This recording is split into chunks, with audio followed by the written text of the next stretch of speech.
The Sumerian language has 3 different words for what we translate as soul. Not 1, 3. Z meant breath, life force, the animating wind.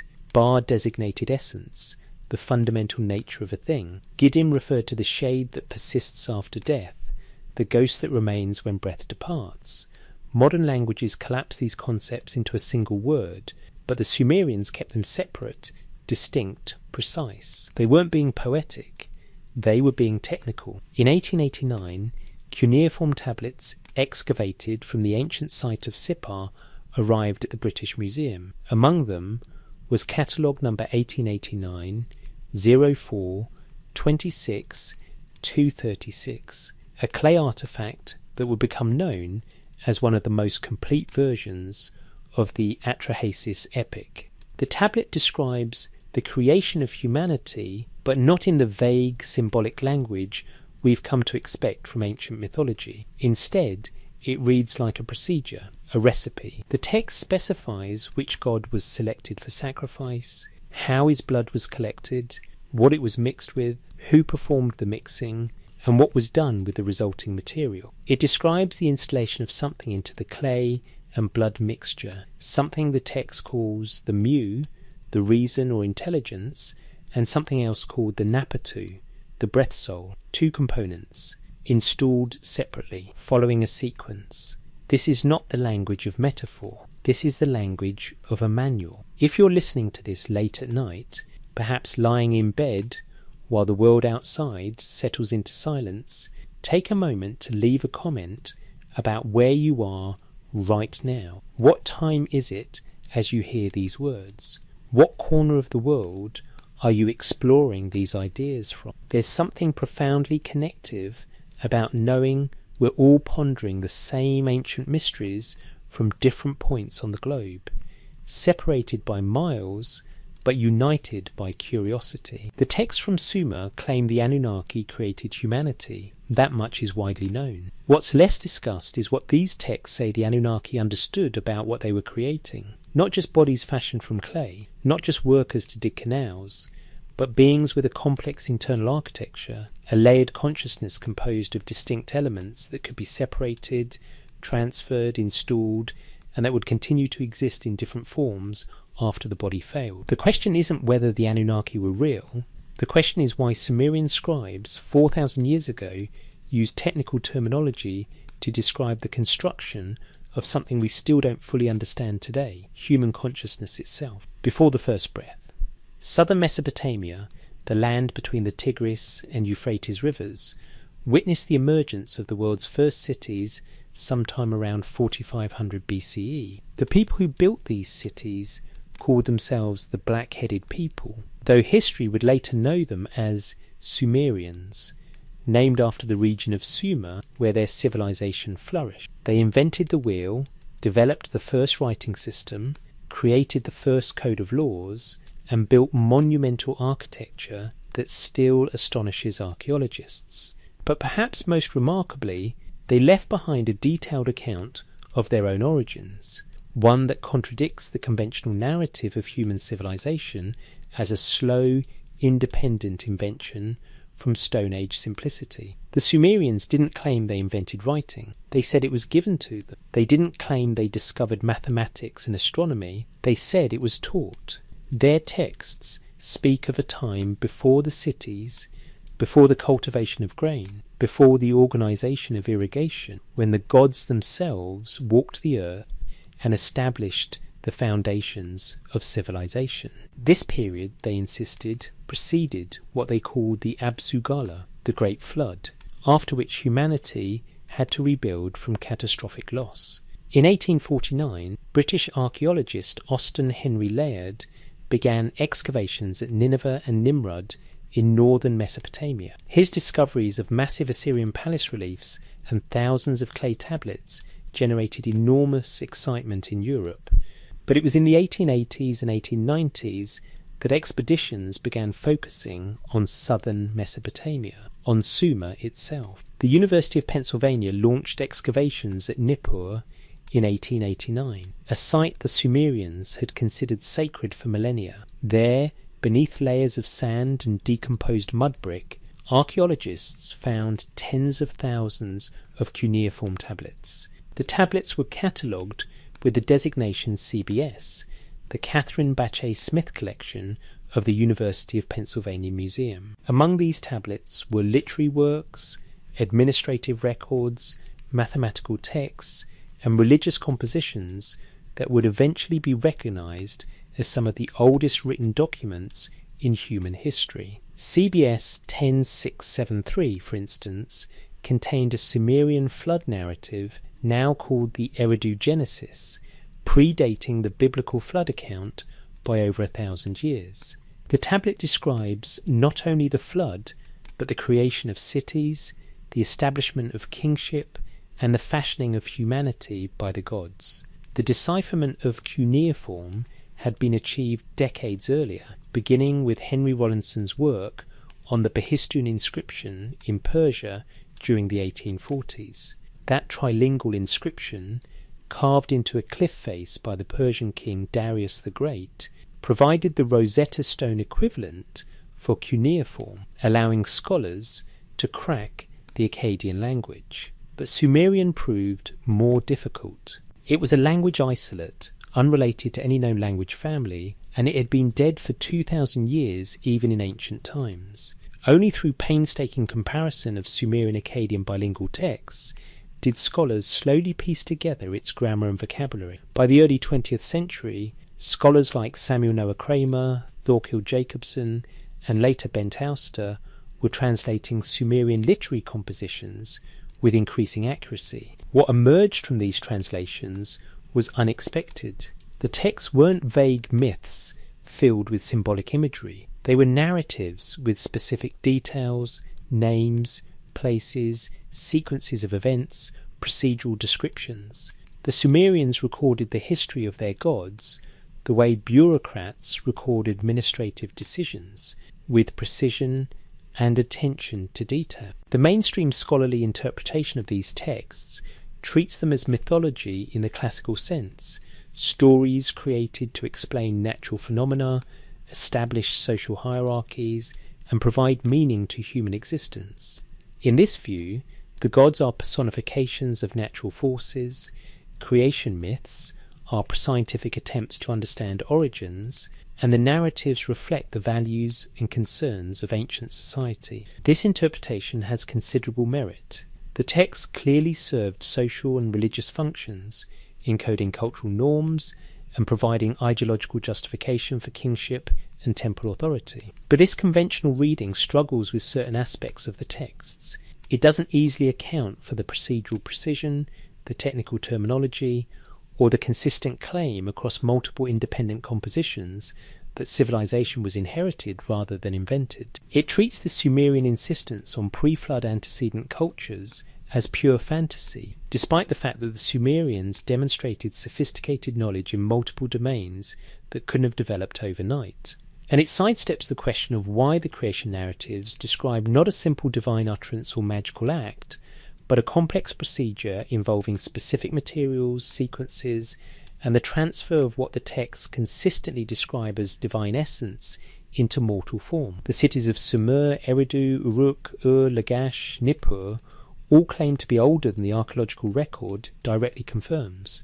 Their foundation myths describe establishment by the gods in the distant past, maintained through the flood, and restored to human habitation afterward. The Sumerian king list, known from multiple copies including the famous well-Blundell prism now housed at the Ashmolean Museum in Oxford, divides Mesopotamian history into two eras, before the flood and after the flood. The kings who ruled before the deluge are assigned reigns of thousands or tens of thousands of years. After the flood, the recorded reigns drop to more human-scale durations, though still longer than typical mortal lifespans. Scholars universally dismiss the antediluvian king list as mythological, which is reasonable given the impossible numbers. But the text itself treats these figures as historical, providing them with names, cities of rule, and exact reign lengths. The list doesn't present them as gods, but as mortal kings, exercising divinely granted authority. It claims that kingship descended from heaven to the city of Eridu, the most ancient of Sumerian cities, before spreading to other urban centres. What emerges from the texts is a consistent picture. The Sumerians believed they were the inheritors of knowledge, not its originators. They believed their civilization was a restoration of something older, preserved through catastrophe, and they believed that humanity itself was fashioned according to a plan, created with specific attributes for specific purposes by beings who understood the architecture of consciousness in ways that allowed them to engineer it. This raises an uncomfortable question. If the texts are purely mythological inventions, why did the inventors choose to portray themselves as recipients rather than creators? Why diminish their own achievements by attributing them to external sources? The usual answer, that this reflects theocratic social control, feels insufficient. It explains the priestly motivation, but doesn't explain the specific nature of the claims, the technical details, or the consistent thread that runs through centuries of Sumerian literature. The tablets sit in museum collections around the world.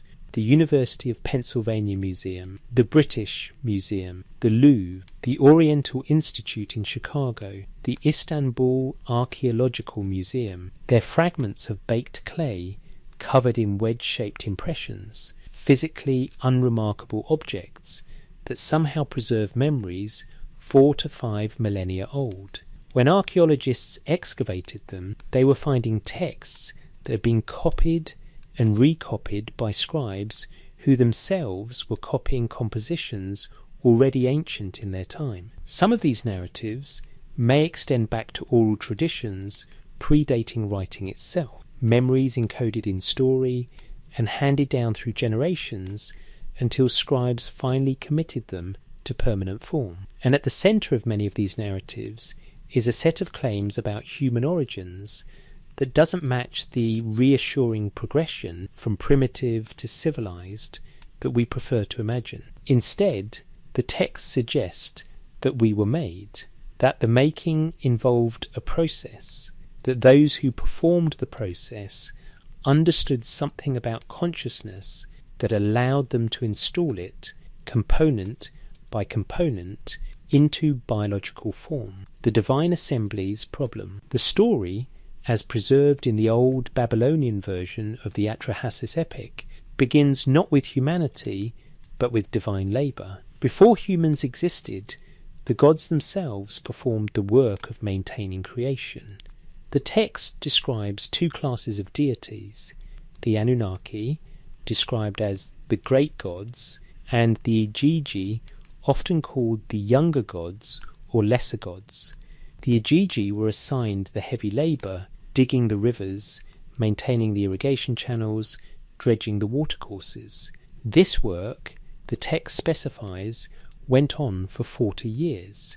The Igigi grew tired, more than tired. The text says they carried the load day and night, and the work was heavy, the distress was much. They weren't merely inconvenienced, they were suffering under labour so demanding that it pushed them toward rebellion. The text describes their mounting frustration with language that would be familiar to any worker subjected to crushing, endless toil. Finally, the Igigi revolted.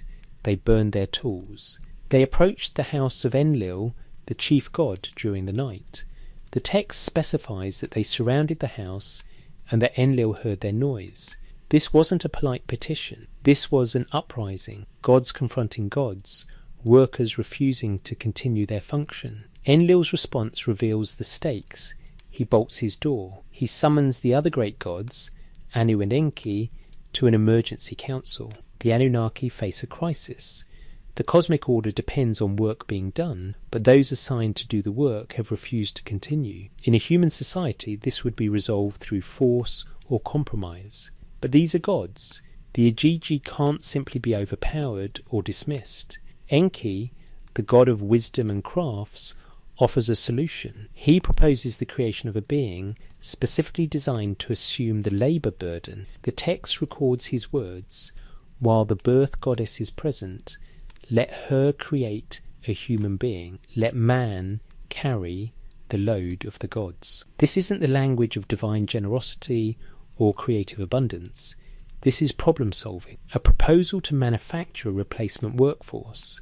The text then describes what happens next with a level of specificity that's unusual for ancient mythology. The gods call upon Beletili, also known as Nintu or Ninmah, the birth goddess. She agrees to create humans, but states a condition: she cannot do this work alone. She requires the assistance of Enki. She also specifies that the creation will require a sacrifice. A god must be killed, and his blood and flesh will form the material from which humans are fashioned. The assembly selects a god named Weila, also rendered in various translations as Wheel, Iloela, or Geshtu-e. The text describes him as one of the rebels, one of the Igigi who participated in the uprising. We don't know why he specifically was chosen. The text doesn't explain whether he volunteered, was selected by lot, or was designated by authority. What the text does specify is that he possessed something called mu, a word translated variously as reason, intelligence, perception, or understanding. The gods convened, the text tells us, and Weila had mu. This quality apparently made him suitable for the purpose. He was slaughtered in the assembly of the gods. The text uses the verb cut or slaughter. This was an actual killing, not a metaphorical death. Nintu Belet-ili then takes Weila's blood and mixes it with clay. The text specifies that the mixture includes both flesh and blood of the god. Here the text becomes procedurally precise. Nintu declares, "I have removed your heavy work. I have imposed your toil on man. You raised a cry for mankind. I have loosened your yoke. I have established freedom." She describes the creation process. Ea opened his mouth and spoke, addressing the great gods. The god, "Let them hear as I speak." Weila, who had reason, they have slaughtered together with his blood. She is to mix the clay. The text then describes Nintu mixing the clay and blood, adding divine saliva to the mixture. She calls upon the great gods to participate, and 14 birth goddesses are assembled. These goddesses receive portions of the clay and blood mixture. The text specifies that Nintu pinched off 14 pieces of clay, 7 she deposited on the right, 7 on the left. From these pieces, 7 males and 7 females are fashioned. The text indicates this happens in a specific time frame, though the preservation makes exact details unclear. What is clear is that this isn't described as instant materialization or divine command speaking beings into existence. This is a procedure, materials gathered, materials mixed, portions prepared, forms shaped, goddesses assigned to different pieces, and then a period of gestation or formation. The language throughout is procedural, not magical. The gods don't wave hands or speak incantations. They perform actions in sequence. The text reads like someone describing a craft technique. These materials, this mixture, this method, these proportions, this result. But the most striking element is the emphasis on what comes from Weila. His blood and flesh provide the material, yes, but the text repeatedly emphasizes that his mu, his intelligence or reason, becomes part of the created humans. When humans are later described in the text, they're said to possess understanding, to be able to learn, to be capable of sophisticated thought. This capacity comes directly from the sacrifice god. It was transferred through his blood and flesh into the clay, and from the clay into the formed humans. The Enuma Elish, the Babylonian creation epic, recorded on 7 tablets and preserved in multiple copies from the 1st millennium BC, tells a similar story with variations. In this version, the god Marduk defeats Tiamat, the primordial chaos goddess, and creates the cosmos from her corpse. But when it comes time to create humanity, Marduk doesn't do it alone and doesn't use Tiamat's remains. Instead, he requires the blood of a defeated god. The Enuma Elish specifies that the god Kingu, who led Tiamat's forces and wore the Tablet of Destinies, is selected for execution. Tablet 6 of the text states, "They bound him, holding him before Ea. They imposed the punishment on him and severed his blood vessels. From his blood he created mankind. Again, divine blood becomes the essential ingredient. And again, the text specifies that the god who provides this blood possessed special qualities. Kingu had been entrusted with commanding armies and had briefly possessed the Tablet of Destinies, which granted supreme authority. His essence, transferred through blood, becomes part of human nature. A third creation narrative, the Sumerian text Enki and Ninmah, provides yet more detail about the process. This composition, known from tablets dating to the early 2nd millennium BC and found at Nippur, describes Enki and Ninmah working together to create humans. The text opens with the same scenario. The gods are burdened with heavy work. The mother goddess is called upon to create relief, and Enki provides the wisdom to accomplish the task. But Enki and Ninmah contains an unusual section in which the two deities essentially engage in a crafting competition. After successfully creating humans, they drink beer together in celebration. While intoxicated, Ninmah challenges Enki. She will create various forms, and Enki must find a function for each. She then fashions human beings with disabilities, one who cannot hold water, one who cannot speak, one who cannot see. The text describes each creation in specific physical terms, and Enki responds by assigning each to appropriate roles within society. The implication is striking. The gods don't just create life in general, they create specific configurations. They can manipulate the design, alter the form, produce variations. This is engineering language, not divine fiat. It suggests that whoever created these narratives understood biological variation as something designable, something controllable through manipulation of the creation process. All three texts converge on several key points. First, humans were created for a purpose, not from divine whim or abundant generosity. Second, the creation involved combining earthly material with divine essence, specifically divine blood.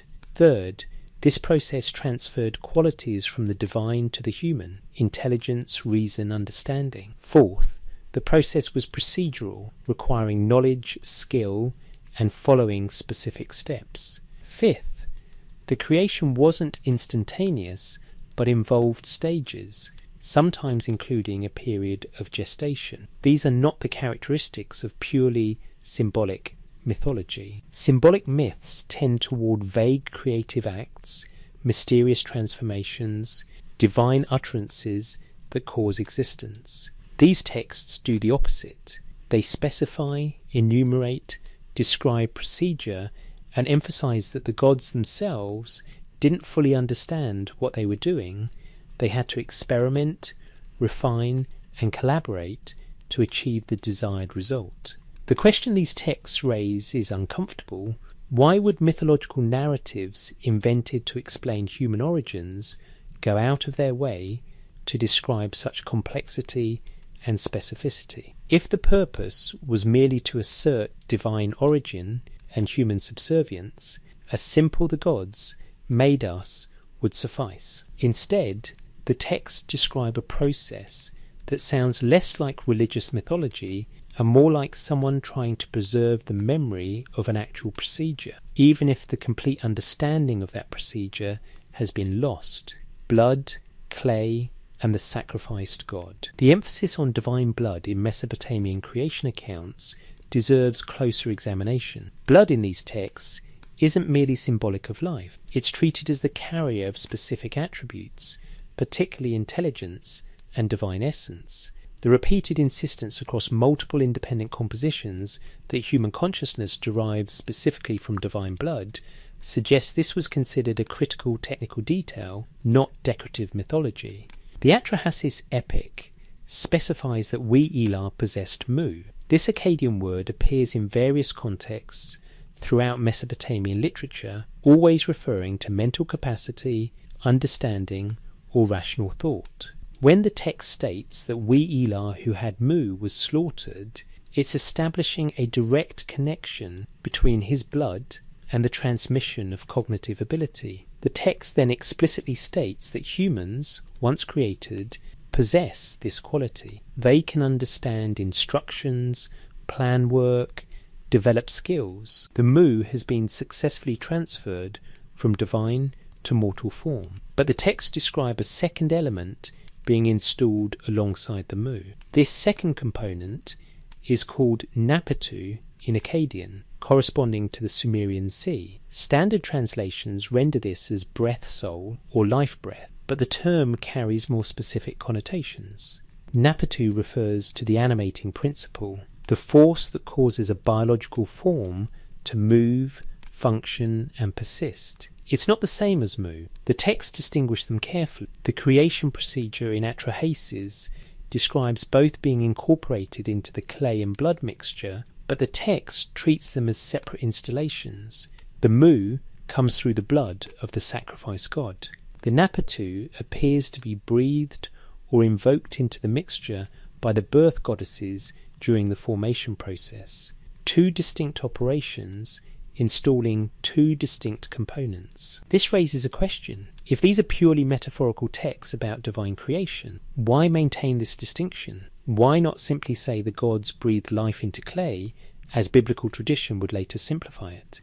The insistence on separate components suggests the creators of these narratives were trying to preserve a more complex understanding, one in which consciousness has architecture, structure, parts that can be identified and discussed separately. The role of clay is equally specific. The texts don't say humans were formed from just anything earthly. They specify clay, wet earth suitable for moulding and shaping. In practical terms, clay is ideal for forming three-dimensional shapes that then harden and retain their configuration. But in the context of these narratives, clay serves another function. It's the medium that receives and holds the divine essence. The mixing process is described in detail. The blood and flesh of the god are combined with the clay. In Atrahasis, divine saliva is also added. The result is described as a paste or dough that can be shaped, divided into portions, and assigned to the birth goddesses who will form individual humans. The language throughout emphasizes physical manipulation, mixing, kneading, shaping, fashioning. These are artisan terms, craftwork vocabulary. The birth goddesses then take these portions and fashion them into human forms. The text specifies that this process takes time. In one version, the gestation period is mentioned as 10 months, remarkably close to actual human gestation. The goddesses are described as making ready the piece of clay and maintaining it through a maturation period. This is an instant materialization. This is described as a biological process, albeit one initiated and guided by divine action. When the first humans emerge, 7 male, 7 female, they're described as fully functional. They can walk, speak, comprehend instructions, and begin work immediately. But the text notes something else. They must be taught. The gods teach them how to perform the required labour. This detail is significant. If humans were simply conjured by divine magic, why would they need instruction? The text suggests that while the basic capacities were installed during creation, specific knowledge and skills still required transmission through teaching. The Enuma Elish provides additional detail about the purpose of the divine blood mixture. Tablet 6 states that after Marduk creates humans from Kingu's blood, the explicit purpose is to free the gods from toil. But the text also notes that humans are created to bear the load of the gods, to perform the service of the gods, and to maintain the temples and offerings. This isn't merely physical labour, it's also ritual labour, which requires understanding of complex procedures, symbolic systems, and the ability to maintain traditions over generations. Creating beings capable of sophisticated ritual observance isn't trivial. It requires memory, pattern recognition, symbolic thinking, and the capacity to transmit knowledge culturally rather than just instinctively. The fact that the texts present newly created humans as immediately capable of this level of cognitive function suggests that something fundamental was installed during creation, something that would normally require evolutionary time to develop. There's another element in these texts that receives less attention but may be crucial. Multiple versions mention that the gods gather around the newly created humans. They observe them. In some versions, they test them. The impression given is one of quality assessment, checking whether the creation achieved its design goals. This is, again, engineering language rather than mystical narrative. The sacrificed god motif appears not just in Mesopotamian texts, but in various forms throughout ancient Near Eastern literature. The pattern is remarkably consistent. Creation of conscious beings requires the death of a divine entity whose essence is then incorporated into mortal form. In Egyptian tradition, humans are said to come from the tears of Ra, but more complex versions describe humans being fashioned from clay mixed with divine blood. In some Hittite texts, humans are created after a god is killed and his body used as material. The repetition of this theme across cultures suggests it may derive from a common source, or represents an attempt to preserve a consistent claim about human origins. The question becomes, what were these cultures trying to communicate? If we take the texts at face value as attempts to preserve historical memory, however garbled by time and transmission, they're claiming that human consciousness didn't evolve naturally, but was installed through a procedure that involved incorporating genetic or essential material from beings who already possessed advanced cognitive capacity. This sounds disturbingly close to modern concepts of genetic engineering, of inserting functional genetic material from one organism into another to confer new capabilities. But even if we reject that literalist reading as too far-fetched, we still have to account for why multiple independent traditions would invent similar stories with similar details. The conventional explanation that these are just so stories meant to explain human origins in prescientific terms doesn't quite satisfy. Prescientific explanatory myths tend to be simpler, more obviously symbolic, less procedurally detailed. They don't typically describe multi-step processes with specific materials, sequences, and quality assessments. The text suggests their authors believed something specific about human origins, that we were designed, that the design involved combining earthly material with some kind of essence or genetic material from more advanced beings, that this process installed specific capabilities including consciousness and intelligence, and that the newly created humans still required teaching to fulfill their function. Whether this represents garbled memory of actual events, sophisticated theological speculation, or pure imaginative mythology, it's notable that the texts never waver from this claim across centuries of transmission and recopying. The tablets preserve these narratives not as wild speculation, but as received knowledge, as accounts of what happened, presented with the same matter-of-fact tone used for historical chronicles. The scribes who copied these texts didn't seem to doubt their content. They preserved them carefully, teaching them in scribal schools, referencing them in other compositions. For the Mesopotamians, these weren't fantastical origin myths. They were their history, their explanation for why they existed and what they were meant to do. And at the centre of that explanation is a procedure involving blood, clay, and the sacrifice of a being whose essence became part of what we are. The Sumerian word for soul. The Sumerian language operated with a precision that modern languages have largely abandoned. Where we use single words to describe broad concepts, Sumerian employed distinct terms for specific aspects of those concepts. Nowhere is this more evident than in their vocabulary for what we imprecisely translate as soul. The word Z appears throughout Sumerian religious and literary texts. In its most basic sense, Z means breath or breathing, but Sumerian scribes used it more broadly to indicate life force, vitality, the animating principle that makes a body alive. A living person has Z, a corpse does not. But Z isn't just biological function. The word also carries connotations of truth, authenticity, and righteousness. Something described as Z is genuine, real, properly functioning. The connection between life, breath, and truth suggests the Sumerians understood the animating principle as inherently linked to proper order and authentic being. When Sumerian texts describe the creation of humanity, they sometimes specify that the gods gave humans Zai. This is the breath of life, the spark that animates clay into living flesh. Without Zai, the carefully formed body remains inert. Z is what transforms biological matter into a living organism. It's associated with the throat and breath, but also with continuing existence.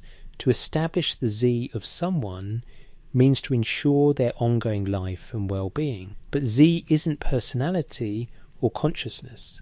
That's a different component.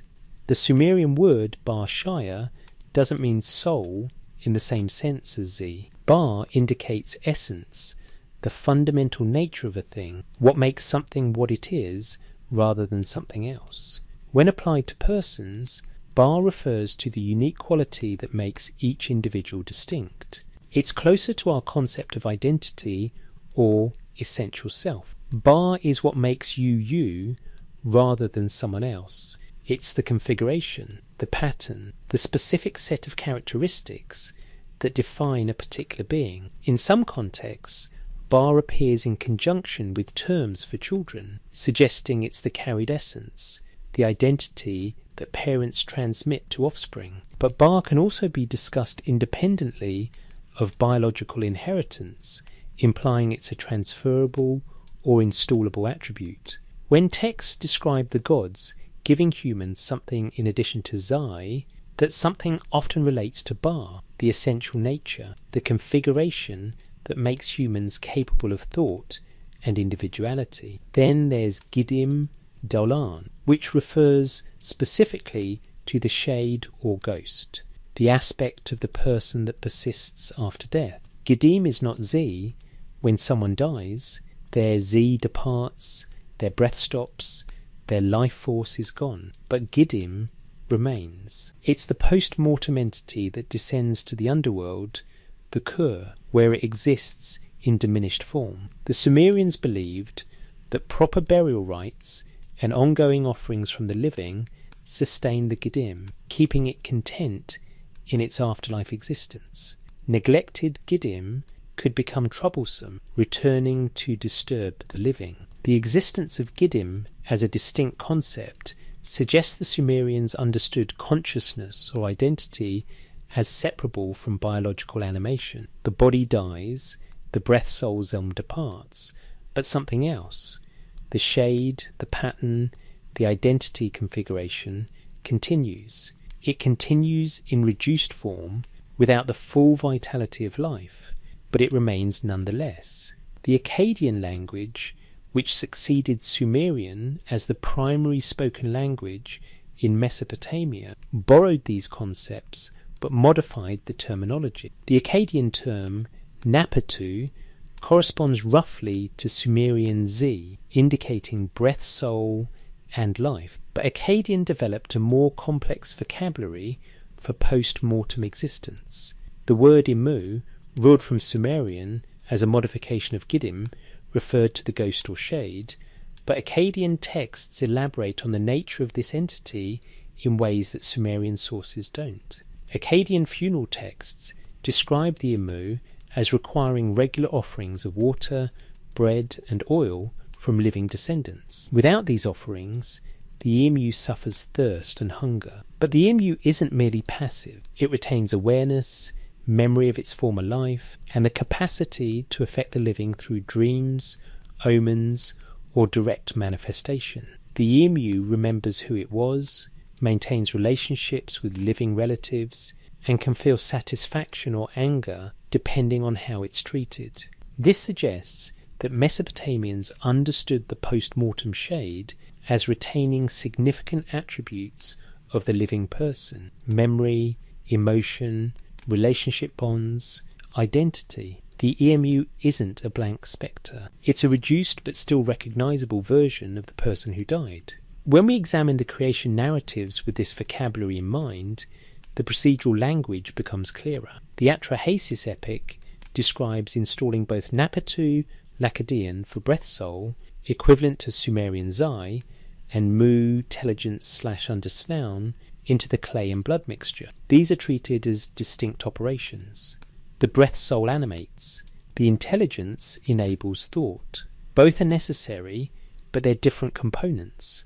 The texts don't explicitly discuss Ba/Identi or Giddim in the creation accounts, but their existence in the vocabulary suggests the Mesopotamians operated with a multi-component model of consciousness.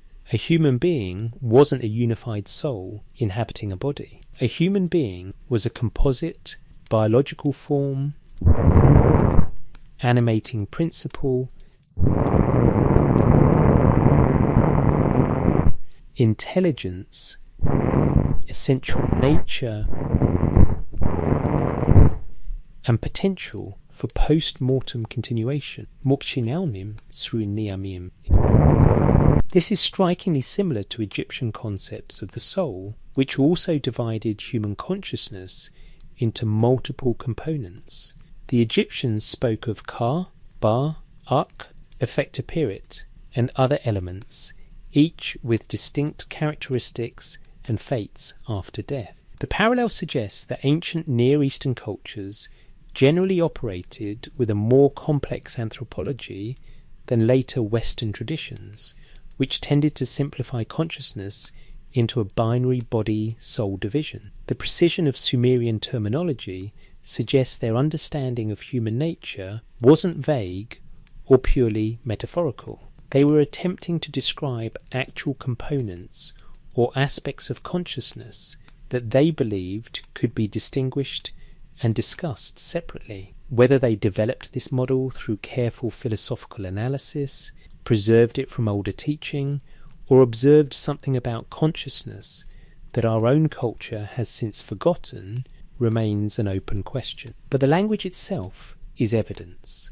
The Sumerians didn't have to develop 3 different words for soul. They could have used one term and relied on context to communicate different meanings, as most languages do. Instead, they maintained distinct vocabulary for distinct concepts across centuries of textual transmission. This suggests the distinctions mattered. They were preserving something they considered important, an understanding of human nature that required precise terminology to communicate accurately. When modern translations render all of these terms as simply soul or spirit, they collapse distinctions the Sumerians clearly wanted to maintain. It's not that translators are wrong to simplify. Translation requires choosing terms the target audience will understand. But the simplification obscures the original conceptual framework, making Sumerian thought seem vaguer and more primitive than it actually was. The Sumerians were being specific. They were being technical. They were describing a model of consciousness that included multiple distinct elements, each with its own characteristics, origin, and fate. And when their creation narratives describe the gods installing these elements into newly fashioned humans, they're not speaking metaphorically about divine inspiration or mystical bestowal of life. They're describing, as precisely as their language allowed, a procedure for assembling a complex, multi-component entity that we call a human being. What the me actually were. Among the most difficult concepts in Sumerian thought to translate or even comprehend is the me Natardiv. Modern scholars render this term as divine powers, divine decrees, cosmic ordinances, or norms of civilization. All of these translations capture aspects of the concept, but none fully conveys what the Sumerians seemed to mean by me. The me weren't abstract principles or metaphysical laws. The texts describe them as objects, things that could be physically possessed, transferred, stolen, or lost. When the goddess Inanna travels to the city of Eridu to visit her father Enki, the god of wisdom, she gets him drunk, and he gives her the me. The text enumerates them: kingship, priesthood, truth, descending to the underworld, ascending from the underworld, sexual intercourse, prostitution, law, slander, art, music, smithing, leatherworking, building, wisdom, fear, terror, and dozens more. Over 100 me are listed across various versions of the text. Enki physically hands these to Inanna. She loads them into her boat. When Enki sobers and realizes what he's done, he sends servants to retrieve the me, but Inanna has already departed. She escapes with them to a city of Uruk, where she distributes them, establishing the cultural institutions and practices they represent. This isn't metaphor. The text describes the me as cargo, as possessions that can be transported from one location to another. Other texts describe me in similar terms. The Tablet of Destinies, worn as a breastplate by whoever holds supreme authority among the gods, contains or controls the me. In the Enuma Elish, when the god Kingu briefly possesses the Tablet of Destinies, he wields the me and thus commands tremendous power. When Marduk defeats Kingu and takes the tablet, he gains control of the me and establishes himself as supreme. The me, whatever they are transferable, and their possession grants specific capabilities or authority. The word me in Sumerian can also mean being in the sense of essential nature or mode of existence. A temple has me, the set of attributes and functions that make it a temple rather than something else. A king has me, the qualities and authorities that constitute kingship. A craft has me, the techniques and knowledge that define that particular skill. The me are what make things what they are, the essential patterns or templates that structure reality. In this sense, the me function like source code in a computer program or genetic instructions in DNA. They're informational patterns that determine how things operate. When Inanna acquires the me, she's not just gaining abstract authority, she's acquiring the actual templates, the functional patterns that allow civilization to operate. Without the me for kingship, there can be no effective kings. Without the me for priesthood, there can be no functional religious hierarchy. The me aren't just symbols or titles, they're the operational principles themselves. This becomes relevant to human creation because several texts suggest that humans were created with certain me installed or accessible. The capacity for speech is a me. The ability to use tools is a me. Sexual reproduction is a me. The texts imply that when the gods fashioned humans, they didn't just form biological bodies and breathe life into them. They also configured those bodies with access to specific me, granting humans the capacities needed to fulfill their purpose. The Atrahasis epic, after describing the creation of the first humans, notes that they quickly multiply and spread. They build cities, develop agriculture, create social hierarchies. All of this happens remarkably quickly in the narrative. The text doesn't describe slow development from primitive to sophisticated. Instead, humans seem to possess innate capacity for complex cultural behaviour almost immediately after creation. This would make sense if the relevant me, those governing language, tool use, social organisation, construction, agriculture, were installed during the creation process itself. But the me weren't permanently fixed or uniform across all humans. The text suggests that me could be acquired, developed, or transmitted through teaching and initiation. When a person becomes a skilled craftsman, they're gaining access to the me of that craft. When someone is crowned king, they're invested with the me of kingship. The me are inherent to reality, but individuals vary in which me they can access or embody. This creates an interesting parallel to modern concepts of genetic potential and epigenetic activation. Humans all share the same basic genetic code, but different genes are expressed in different individuals depending on environment, development, and various regulatory mechanisms. We all have the genetic information for creating various proteins and structures, but only certain instructions are activated in any given cell or individual. The Sumerian concept of me suggests a similar model. Humans were created with access to a wide range of potential capacities, but which ones become active or developed varies by individual and circumstance. The goddess Inanna's descent to the underworld provides another window into the nature of me as they relate to individual identity. When Inanna descends to visit her sister Ereshkigal, queen of the underworld, she must pass through 7 gates. At each gate, a guardian demands that she remove one of her me. The text specifies what she removes at each gate: her crown, her earrings, her necklace, her breastplate, her girdle, her bracelets, and finally her royal robe. By the time she enters the throne room of the underworld, she is naked and powerless. The me, in this narrative, aren't just clothing or jewellery. They're representations of specific powers or attributes that constitute Inanna's identity as a goddess. Stripped of her me, she becomes vulnerable, defeatable. Ereshkigal kills her, and Inanna's corpse hangs on a hook, lifeless. Only through external intervention, the rescue mission mounted by creatures created by Enki, is Inanna revived and allowed to return to the surface. But she must provide a substitute to remain in the underworld in her place. She eventually selects her husband Dumuzi for this role. The story functions on multiple levels: as seasonal myth, as descent and return narrative, as commentary on the relationship between love and death.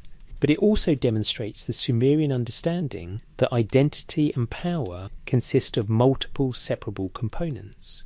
Remove the me one by one, and the person becomes progressively diminished until nothing remains but vulnerable flesh. The me are what make a being capable, powerful, functional. Without them, even a goddess becomes helpless. If we apply this understanding to human creation, it suggests that the process involved not just forming bodies and animating them with breath soul, but also configuring them with access to specific me that would allow them to function as intended. The me for understanding language, the me for tool use, the me for social cooperation, the me for learning and memory. Each of these represents a functional capacity, a program or template that must be present for the human to operate successfully. The text suggests these me came through the divine blood mixed into the clay. We Ela's blood didn't just provide biological material, it carried me, specifically the me related to intelligence, understanding, and rational thought. When that blood was mixed with clay and formed into humans, the me were transferred along with it, installing themselves into the new biological forms. This raises a provocative question. If me are transferable informational patterns that determine capability and function, are they analogous to genetic information? Dinner is, after all, a transferable informational pattern that determines biological capability and function. When you inherit genetic material from your parents, you're receiving the template instructions that shape your development. The Sumerian concept of me suggests they understood something similar, that identity, capability, and function are determined by informational patterns that can be transmitted, installed, and activated. The precision of this concept is striking. The Sumerians weren't simply saying the gods gave us life and intelligence. They were proposing a specific mechanism, transferable pattern information that structures reality and determines function. This is sophisticated conceptual framework, one that suggests either highly developed philosophical speculation or preservation of older knowledge about how consciousness and capability are structured. And it's a framework that treats human creation not as mystical magic, but as technical procedure, selecting the right source for the required me, extracting those me through sacrifice, mixing them with appropriate material, forming that material into viable bodies, and allowing those bodies to develop until they become functional, me-enabled humans capable of sophisticated thought and action. The engineering metaphor. The language used in Mesopotamian creation texts consistently employs vocabulary drawn from craftsmanship, construction, and manufacturing. When modern readers encounter these texts, we often mentally translate this language into more spiritual or mystical terms, assuming the authors were speaking metaphorically. But what if they weren't? What if the consistent use of engineering language reflects an attempt to describe an actual procedure using the most precise technical vocabulary available to Bronze Age scribes. Consider the verbs used in the Atrahasis epic to describe human creation: to mix, to pinch off, to shape, to form, to mould, to bind. These are the actions of a craftsman working with physical materials. The text specifies quantities: 7 pieces on the right, 7 on the left. It describes consultation among the creators about proper methodology. It mentions that early attempts had problems that needed correction. This is quality control language, troubleshooting and refinement. The text Enki and Ninmah takes this further by describing what amounts to experimental iteration. After successfully creating functional humans, Ninmah creates variations, beings with various disabilities or unusual characteristics. Each variation is tested to see if it can be made viable for some purpose. Some work better than others. The text describes Enki examining each creation and determining what role it might fulfill given its particular configuration. This is exactly how an engineer would approach variant designs, create different versions, test each one, determine optimal use cases. The language of mixture and proportion appears repeatedly. The divine blood must be mixed with clay in the right ratio. Too much clay and the mixture won't hold the divine essence. Too much blood and the form won't maintain structural integrity. The texts don't specify exact proportions, but they emphasize that proper mixture is critical to success. Any craftsman working with composite materials would recognize this language immediately. The involvement of multiple deities in the creation process also reads like specialist collaboration. Enki provides the wisdom and overall design. Nintu-Beletili handles the actual fashioning and birth process. Other deities contribute by providing materials or assistance at specific stages. No single god simply waves a hand and makes humans appear. Instead, creation requires a team, each member contributing specialized knowledge or capability. This is how complex engineering projects work: coordinated effort among specialists. The texts also mention that not all attempts succeeded equally. The Enki and Ninmah composition explicitly describes creation variants that didn't function as initially intended. Rather than simply being discarded as failures, these variants were assigned to roles matching their capabilities. This pragmatic approach, making the best use of what was produced even when it differs from the ideal plan, is characteristic of practical engineering rather than magical thinking. More provocatively, the text describes something like testing or quality assurance. After the first humans are created, the gods observe them to verify they function correctly. Can they understand instructions?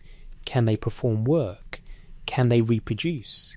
Only after confirming these capabilities do the gods consider the creation successful. The text describes the gods as satisfied with the result, using language that suggests they had specifications in mind and were checking whether those specifications were met. The procedural precision extends to timing and sequence. The texts indicate that creation wasn't instantaneous, but required stages. There's a period of preparation, athering materials, selecting the sacrificial god, creating the mixture. Then there's a formation period, the pieces, assigning them to the birth goddesses. Then there's a gestation or maturation period, the pieces develop into viable forms over a specified time. Finally, there's the emergence or birth of completed humans. This is a multi-stage manufacturing process, not a magical conjuring. Comparison with ancient technical texts is illuminating. Mesopotamian archives include thousands of administrative documents describing manufacturing processes, construction projects, and craft production. These texts use similar language to the creation epics, specifying materials, describing procedures, noting quantities, recording who performed which tasks.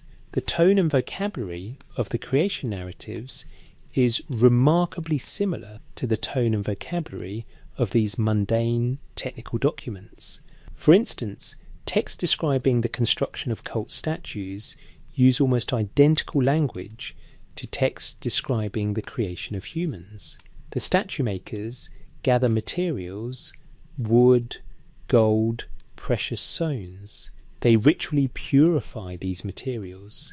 They combine them in specific proportions. They fashion the statue following prescribed forms. They install the divine presence into the statue through the opening of the mouth ceremony, and they test whether the statue successfully embodies the god by observing whether it responds appropriately to ritual actions. The parallel is exact. Creating a cult statue and creating a human both involve gathering materials, combining them properly, fashioning a form, installing divine essence or presence, and verifying successful function. The statue-making texts are unambiguously technical manuals. Their language is procedural, not metaphorical. The fact that human creation texts use identical language suggests they may also have been understood as procedural accounts, not metaphorical stories. This creates an uncomfortable question. What if the ancient Mesopotamians weren't speaking metaphorically at all? What if they were attempting to preserve, as accurately as they could, the memory of an actual procedure used to create humans? What if they lacked the scientific vocabulary to describe genetic engineering or biological enhancement, so they used the best technical language available to them, the language of craftwork, mixing, moulding, and installing? Consider how you would describe genetic engineering to someone with no understanding of modern biology. You'd have to resort to analogies. You might speak of mixing different essences or bloods. You might describe installing capabilities or attributes.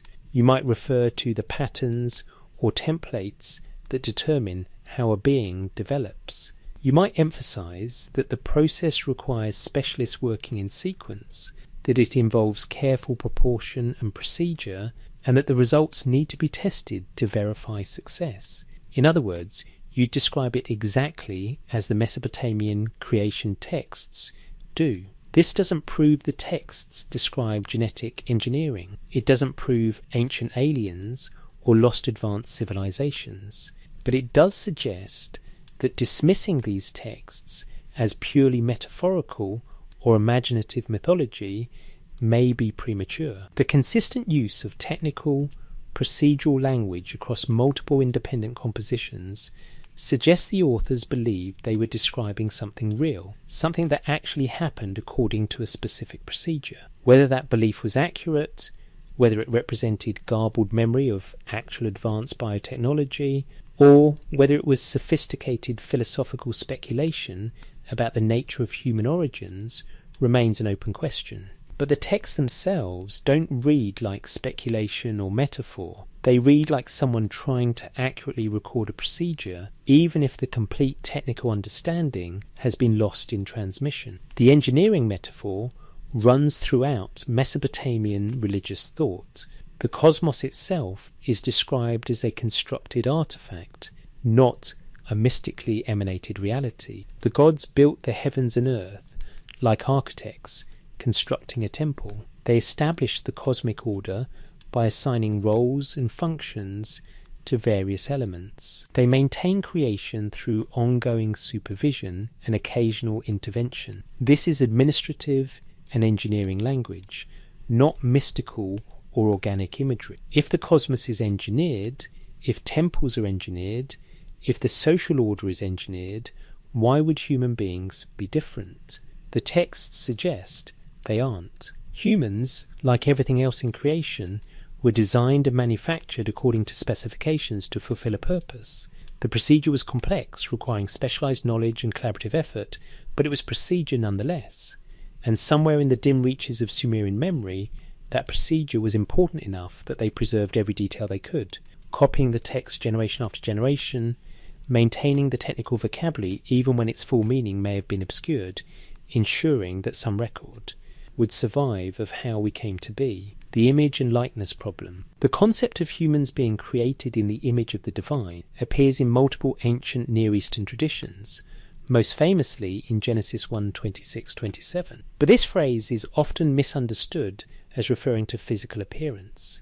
The deeper Mesopotamian context suggests something far more specific and technical. The Akkadian word Almu, according to Sumerian alam, means image, statue, representation or replica. But in Mesopotamian thought, a Almu wasn't merely a physical likeness. It was understood as containing or embodying the essence of what it represented.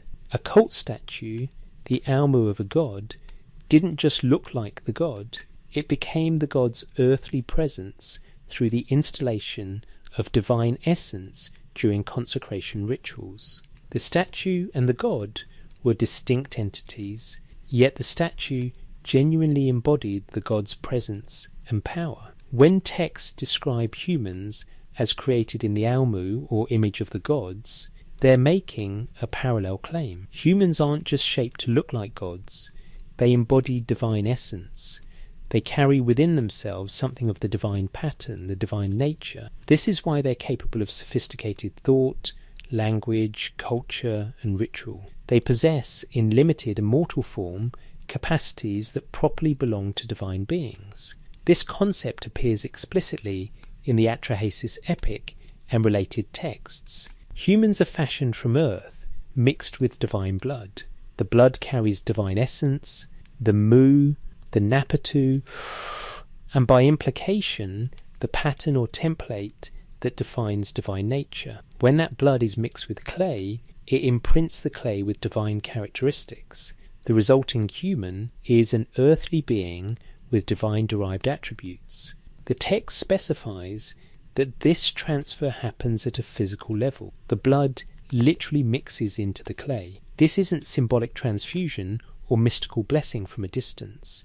The divine material becomes part of the human material. The Almu relationship is thus not metaphorical but material. Humans literally contain divine substance, however diluted or modified by mixture with earth. Royal ideology in Mesopotamia elaborated on this concept. Kings were described as the Almu of the gods in a special sense. Where ordinary humans carried diluted divine essence from the original creation, kings were understood to embody divine nature more directly. They served as living images of the gods, representatives who mediated between divine and mortal realms. The king's body was sacred because it was the earthly Almu of divine authority. But this raises an interesting question. If humans already carry divine essence from their creation, what makes royal Almu distinct? The texts suggest a matter of degree or concentration. All humans have some divine essence mixed into their mortal clay. Kings, through investiture and blessing, receive an additional infusion. They become more concentrated images, capable of channeling divine power and will more effectively. This implies that divine essence is something that can vary in concentration, that can be enhanced or diminished. It's not an all or nothing binary, you either have a soul or you don't, but a spectrum. You can embody divine nature to greater or lesser degrees. This is a remarkably sophisticated concept, suggesting that Mesopotamian thinkers understood consciousness or spirit as quantifiable, as something that could exist in varying strengths or purities. The concept of Almu also helps explain why Mesopotamian texts treat human life as sacred yet expendable. If humans are Almu of the gods, they carry divine essence and thus possess inherent value and dignity. But they're also earthly, mortal, limited. The image is not identical to the original. This creates a tension. Humans are valuable because of what they carry, but they're not irreplaceable. The divine essence that makes them human isn't unique to each individual. It was installed during the original creation and passes through reproduction to subsequent generations. This differs from later Western concepts of individual immortal souls created uniquely for each person. In the Mesopotamian view, the divine essence within humans is shared, inherited, derived from the original mixture of divine blood and mortal clay. Each human isn't a new creation, but a continuation of the original template, a reproduction of the original Almu established when the gods first fashioned humanity. The biological implications are striking. When the texts describe reproduction, they don't suggest that each new birth requires fresh divine intervention to create a new soul. Instead, humans reproduce as biological organisms do, passing along their nature, including the divine essence component, to their offspring. The divine spark, once installed in the original creation, perpetuates itself through natural biological processes. It doesn't require ongoing supernatural maintenance. This suggests the Mesopotamian view understood the divine essence as inheritable, as part of what gets transmitted from parent to child.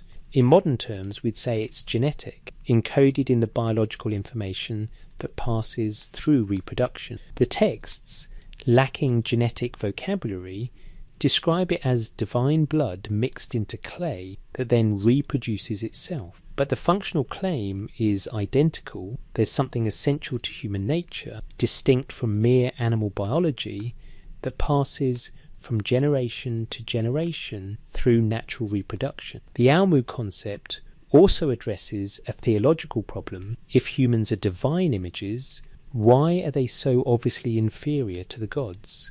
The texts resolve this by emphasizing the mixture. Humans aren't pure divine essence. They're divine essence combined with earth, with limitation, with mortality. The clay dilutes and constrains the divine element.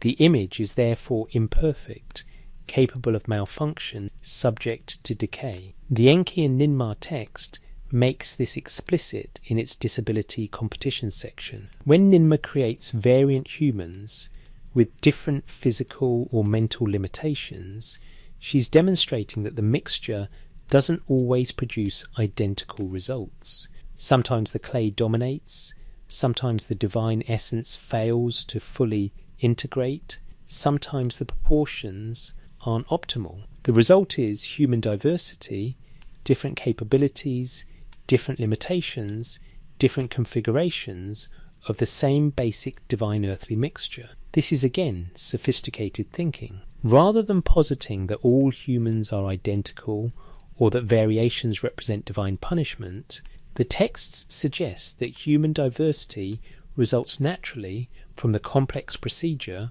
of mixing different substances. Sometimes the mixture works perfectly, sometimes it produces variance.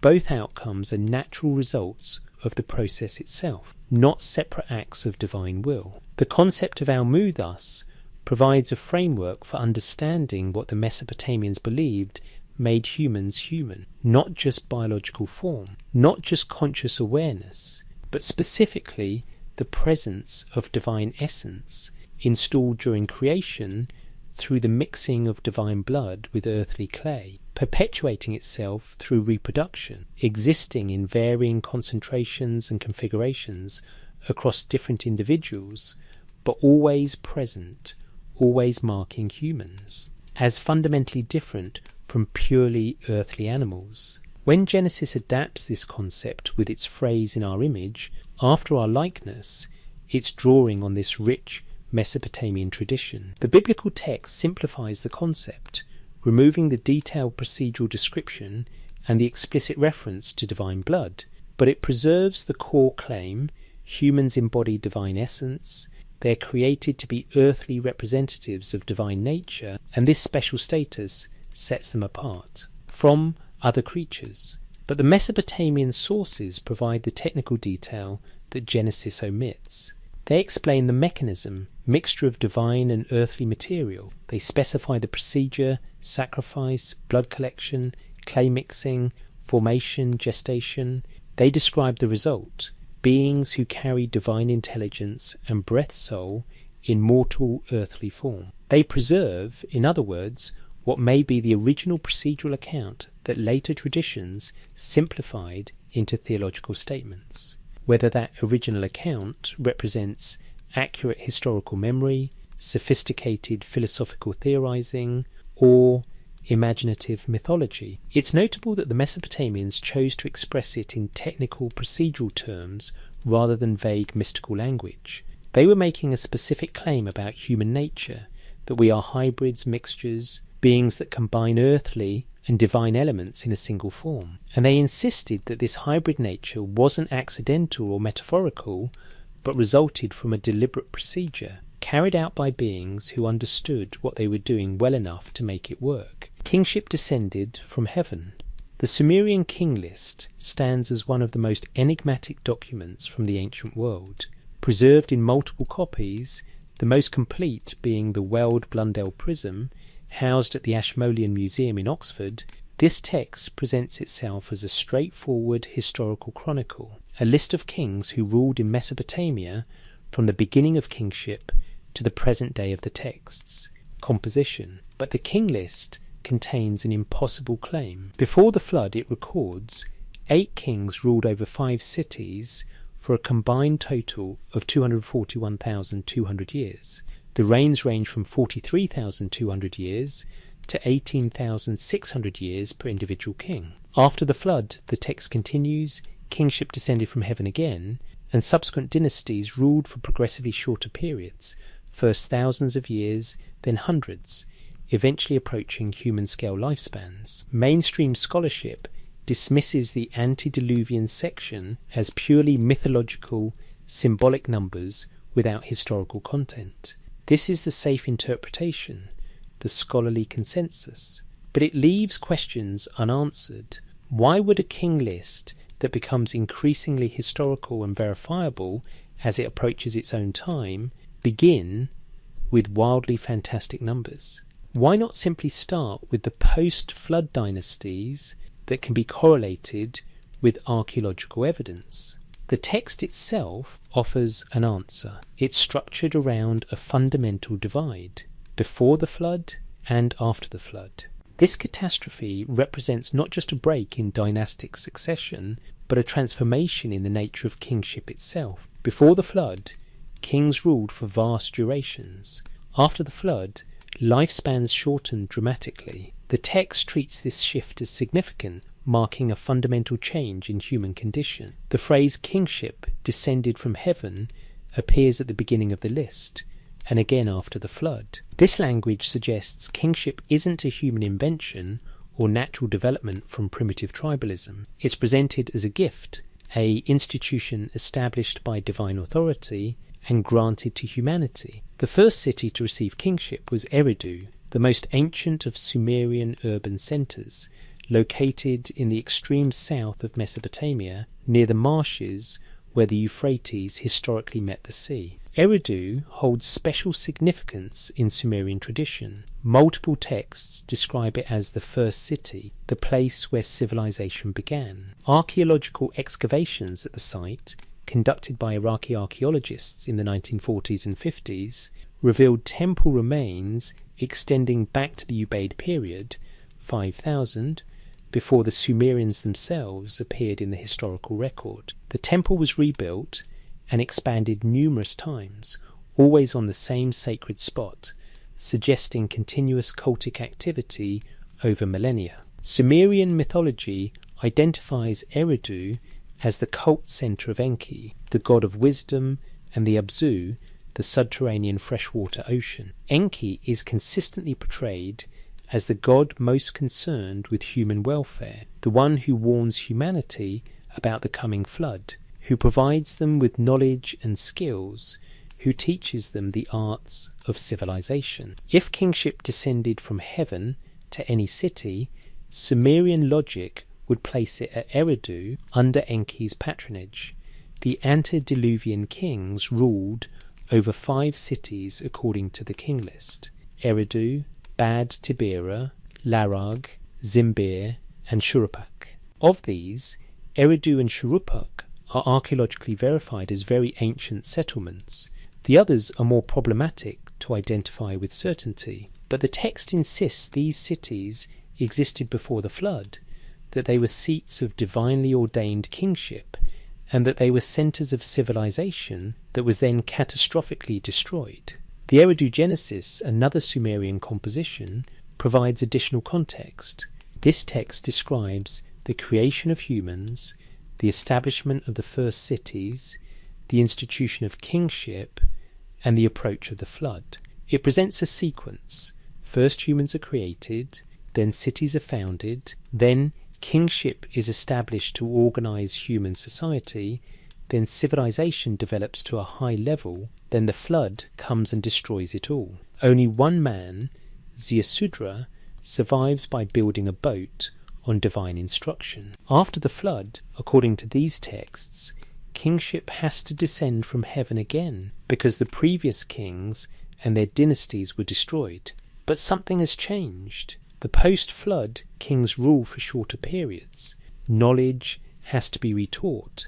Cities have to be rebuilt. Civilization has to be restored from catastrophic loss. This narrative pattern, pre-catastrophe high civilization, destruction, post-catastrophe restoration, appears in multiple ancient traditions. Plato's Atlantis account follows this structure. Egyptian tradition speaks of the time of the gods before the pharaohs. Indian texts describe previous yugas or world ages of greater sophistication. Mesoamerican traditions recount multiple previous world creations and destructions. The pattern is widespread enough to suggest either independent invention of a compelling narrative structure or diffusion from a common source. The Mesopotamian version stands out for its specificity. The texts provide names, cities, exact numbers of years, even if impossibly large, and a clear chronological framework. This isn't vague mythological time. This is presented as history, as an actual sequence of events that the scribes are attempting to record accurately. The impossibly long reigns present a problem. Scholarly consensus explains them as either symbolic/mythological expressions of antiquity or as misunderstandings of ancient dating systems. Perhaps year counts were actually month counts, or the numbers represent something other than individual reign lengths. These explanations have merit and may partly explain the numbers. But there's another possibility that the texts themselves suggest. The pre-flood kings were different.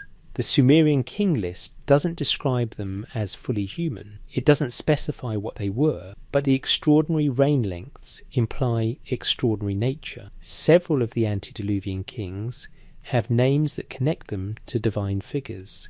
Alulim, the first king at Eridu, has a name that some scholars connect to Babylonian words for stag or leader. Dumuzid, the shepherd king of Bad Tabira, shares a name with the god Dumuzi, lover of Inanna. These may be coincidental name sharing, or they may suggest the antediluvian kings were divine or semi-divine beings rather than ordinary humans. If we take the text seriously as attempting to preserve historical memory, however distorted by time, they're claiming something specific. Before the flood, beings ruled Mesopotamian cities for vast durations, far exceeding normal human lifespans. After the flood, kingship was re-established, but among ordinary humans with ordinary lifespans. The transition from extraordinary to ordinary represents not just the passage of time, but a fundamental change in what kind of beings held authority. This connects to the creation narratives in an interesting way. If the Anunnaki created humans to serve as workers, they presumably also established systems of authority and organization. The text suggests they initially ruled directly, with the gods themselves or their direct representatives serving as kings. This would be the period of divinely descended kingship with extraordinary reign lengths. After the flood, with direct divine involvement diminished, kingship continued but in fully human hands, with human limitations including mortal lifespans. The king list thus preserves a claim about the transition from divine to human rule, from direct governance by superior beings to delegated authority exercised by created humanity. The kingship itself remains divinely ordained.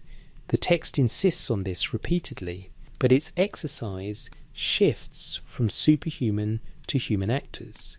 The transmission of knowledge follows a similar pattern. Multiple Mesopotamian texts claim that before the flood, the Upkalu, semi-divine sages, taught humanity the arts of civilization. These Upkalu appear in lists paralleling the king list, 7 sages associated with 7 pre-flood cities. After the flood, knowledge had to be recovered, with post-flood sages attempting to restore what was lost. This creates a coherent narrative. Superior beings create humans, establish cities, institute kingship, teach civilization, rule directly for long periods, then withdraw after catastrophic flood, leaving humanity to continue independently with the knowledge and institutions they'd been. Granted, the king list isn't random mythology. It's part of a comprehensive account of human origins and development that maintains consistency across multiple independent texts. Whether this account represents historical memory, theological speculation, or narrative invention, it's notable that the Mesopotamians themselves treated it as history. They copied the king list as an authoritative document. They referenced it when establishing dynastic legitimacy. They taught it in scribal schools as factual chronology. For them, this wasn't myth or metaphor, this was their past, the explanation for why they had kingship, cities, and civilization, and why these institutions had to be rebuilt after ancient catastrophe. The question these texts pose is simple but profound. What if they're not entirely wrong? What if embedded in these accounts of impossible reign lengths and divine descent of kingship is garbled but genuine memory of a time when beings more advanced than Bronze Age humanity did indeed establish civilization in Mesopotamia, rule for extended periods, and then withdraw, leaving there, created workforce to continue the project independently? We don't have to accept extraterrestrial intervention or literal gods to consider this possibility seriously. We just have to consider that the Mesopotamians might have been trying, in the only terms available to them, to preserve the memory of something real. The 7 Gates of the Soul. Among the most haunting compositions from ancient Sumer is Inanna's Descent to the Underworld, preserved on multiple tablets, including portions of CBS 9800 from the University of Pennsylvania Museum. The text describes the goddess Inanna's journey to the realm of the dead, ruled by her sister Ereshkigal. What appears initially as a mythological narrative about death and rebirth contains, on closer examination, a systematic description of the soul's layered architecture. Inanna decides to descend to the great below, the Kur, the underworld realm from which no one returns. She prepares carefully for this journey, adorning herself with 7 divine me, 7 powers or attributes that constitute her divine authority. The text enumerates them: the Shugara, the small lapis beads around her neck, the twin egg-shaped beads upon her breast, the breastplate called Kom, man-come, the golden ring in her hand, the lapis measuring rod and line, and the royal robe. These aren't mere ornaments or symbols. The text treats them as actual powers, as aspects of Inanna's divine essence that can be separated and removed. When she approaches the first gate of the underworld, the gatekeeper demands she remove one of them. At each successive gate, there are 7 total. She must surrender another of her me. By the time she enters the throne room, where Ereshkigal waits, Inanna is naked, stripped of all divine power, reduced to vulnerable flesh. Ereshkigal kills her. Inanna's corpse is hung on a hook.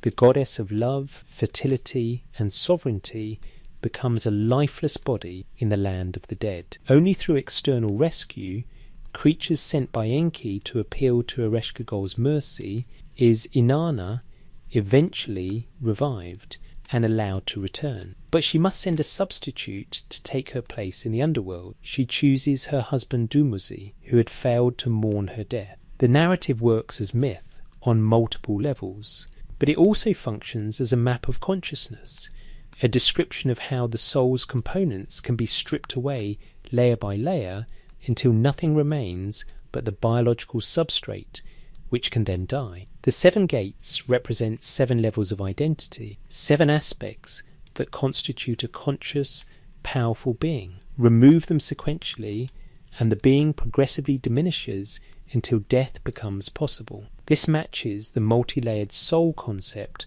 we've examined throughout Sumerian thought. A being isn't a simple unity, but a composite. Divine powers form the outer layers, the capacities and authorities that define higher function. Beneath these lie aspects closer to core identity, the essential nature, the breath soul. At the innermost level is the biological form itself, the clay that holds everything together. Strip away the layers, and you eventually reach the vulnerable core, which can be destroyed. What makes Inanna's descent remarkable is its procedural nature. The text doesn't describe mystical transformation or metaphysical transit. It describes a physical journey through physical gates, where tangible items are physically removed in a specific sequence. 7 gates, 7 removals, 7 stages of diminishment. This is systematic, orderly, almost mathematical in its precision. The number 7 recurs throughout Mesopotamian thought. 7 antediluvian sages, 7 days of creation in later Babylonian cosmology, 7 planets known to ancient astronomy. 7 appears to represent completeness, the full set, the total system. Inanna's 7 me, stripped at 7 gates, suggests that her divine consciousness consists of 7 distinct components or layers that together constitute her full identity and power. If we apply this model to human consciousness, it suggests humans too have layered architecture. Not 7 divine me of the same magnitude as Inanna's. Humans aren't gods. But perhaps 7 aspects or components nonetheless: biological form, animating breath, essential nature, rational intelligence, capacity for learning, social identity, and connection to divine source. Each layer builds on the previous, each can theoretically be distinguished and discussed separately, and the removal of layers would progressively reduce capacity and complexity. This matches observations about consciousness degradation. Someone suffering severe dementia progressively loses capabilities, first complex reasoning, then learned skills, then language, then recognition of others, then awareness of self, eventually becoming unresponsive while biological function continues. The layers strip away in sequence, not all at once. The person diminishes gradually, losing aspects of consciousness while the biological substrate persists until finally the two fails. The Mesopotamian model suggests this layered structure isn't accidental or pathological, but inherent to how consciousness is organized. The soul has architecture. It's built from components that can, under certain conditions, separate. Death represents the ultimate separation, where all components depart from the biological form. But partial separations can occur, where some layers remain while others are lost or damaged. Inanna's return from the underworld is equally instructive. When the rescue creatures revive her, they must restore her layer by layer. First, she becomes animate, then conscious, then capable, begin to restore. Finally, as she ascends back through the 7 gates, she reclaims her me one by one, rebuilding her divine identity until she emerges at the surface fully reconstituted. This suggests the layers can be reintegrated if the core remains intact. The soul's components can separate but also reassemble if conditions allow. Death in the Mesopotamian view isn't necessarily permanent dissolution, but potentially reversible separation if intervention occurs quickly enough before the core itself fails. The practical implication is that Mesopotamian mortuary practice focused on maintaining the components even after separation. The body was carefully buried, ensuring the physical substrate remained intact. Offerings of food and water were provided to sustain the post-mortem shade in the underworld. The name was spoken, keeping memory and identity alive among the living. All these practices aim to preserve the separated components, preventing their complete dissipation. This contrasts with cultures that practice cremation, deliberately destroying the physical substrate to release the soul completely. Mesopotamians preserved the body specifically because they understood it as one layer in a multi-component system. Destroying that layer would make any eventual reassembly impossible. Better to maintain all components, even in separated state, than to eliminate options by destroying the foundation. The seven-gate structure also appears in other underworld journey narratives throughout the ancient Near East. Ishtar's The Akkadian version of Inar descent follows the same pattern. Greek tradition speaks of crossing 7 rivers or passing 7 challenges to reach the deepest underworld. Egyptian tradition describes the soul passing through 7 gates or halls, being questioned at each. The pattern is widespread, suggesting either diffusion from a common source or independent discovery of a compelling structure for describing death stages. But the Sumerian version stands out for its specificity about what's removed at each gate. These aren't abstract tests or mystical barriers. These are concrete components of identity being systematically stripped away. The text names them, describes them, treats them as real objects that can be physically removed and later returned. This materiality, this concreteness, suggests the narrative preserves understanding of something real about consciousness, that it has layers, that these layers can be identified and discussed separately, and that their sequential removal leads to progressive diminishment ending in death. If the Anunnaki, in creating humans, installed consciousness as a multi-layered system, breath soul, intelligence, essential nature, divine me in limited measure, then Inanna's descent provides the manual for how that system can be deconstructed.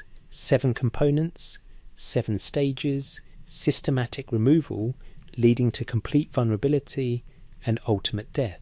The goddess's journey maps the architecture of consciousness itself, showing not just that we die, but how death works, what exactly is lost, and in what sequence. And if the system can be deconstructed, the text suggests it can also be reconstructed. The layers can return, the components can reassemble, the dead can theoretically revive if the procedure is known and the intervention comes in time. Inanna's rescue and return aren't presented as unique divine miracle, but as following a process, a method that worked because the rescuers knew what to do and did it correctly. The text preserves, in narrative form, a sophisticated model of consciousness as multi-component architecture. Whether this model derives from careful observation of death and consciousness, from preserved memory of teaching by the Anunnaki about how they designed humans, or from philosophical speculation by Sumerian thinkers, it remains remarkable for its systematic precision and its material, procedural character when the Giddim leaves the body. Mesopotamian texts describe death not as the cessation of existence, but as transformation. The living person, a complex composite of body, breath soul, intelligence, and essential nature, undergoes separation. The components that constituted a functioning human being disconnect from each other and take different fates.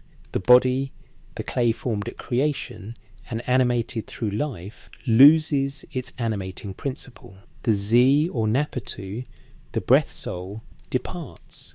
Mesopotamian texts describe this moment with specific vocabulary. The breath is cut off, released, or goes forth. The body that contained it becomes a corpse, still shaped like the person, but no longer the person, merely an artifact of former habitation. But the person hasn't ceased to exist.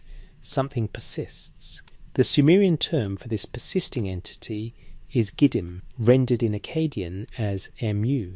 Standard translations use ghost, shade, or spirit, but these English words carry connotations from Western traditions that don't precisely match the Mesopotamian concept. The Giddim is specifically the post-mortem continuation of the person, the aspect that descends to the core and continues existence there in reduced form. The Giddim retains identity, memory and awareness. It knows who it was in life, it remembers its relationships, its family, its social position, it can feel satisfaction or distress, but it lacks the full vitality of life. The Mesopotamian underworld is described as a place of dust and darkness, where the dead eat dust and see no light. They exist, but in diminished state, capable of limited activity and experience compared to living embodiment.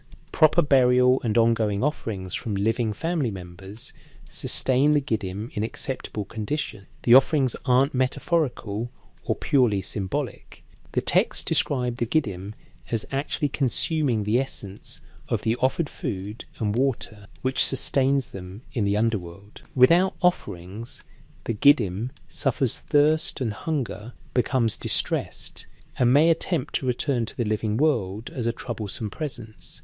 The Giddim that receives proper care remains in the underworld, content in its reduced existence, maintaining benevolent or neutral relationship with its living descendants. The Giddim that's neglected, either through lack of burial or lack of ongoing offerings, becomes a different kind of entity, sometimes distinguished as an utuku or similar term, a potentially malevolent spirit that haunts the living world because it has no proper place in the underworld. This system implies several things about Mesopotamian understanding of post-mortem existence. First, the Giddim is real, not metaphorical or purely religious concept. The texts treat it as an actual entity that continues after death with specific characteristics and needs. Second, the Giddim requires sustenance, suggesting it has some form of existence that can be maintained or degraded depending on conditions. Third, the relationship between living and dead continues, with the living having responsibility to care for their deceased relatives' Giddim through offerings and remembrance. The transformation from living person to Giddim involves losing certain components while retaining others. The biological body is lost, it remains as corpse, but is no longer inhabited or functional. The breath soul's ally is lost, it departs and doesn't accompany the Giddim to the underworld. What remains in the Giddim is identity, memory, awareness, the essential pattern of the person, the configuration that made them specifically who they were rather than someone else.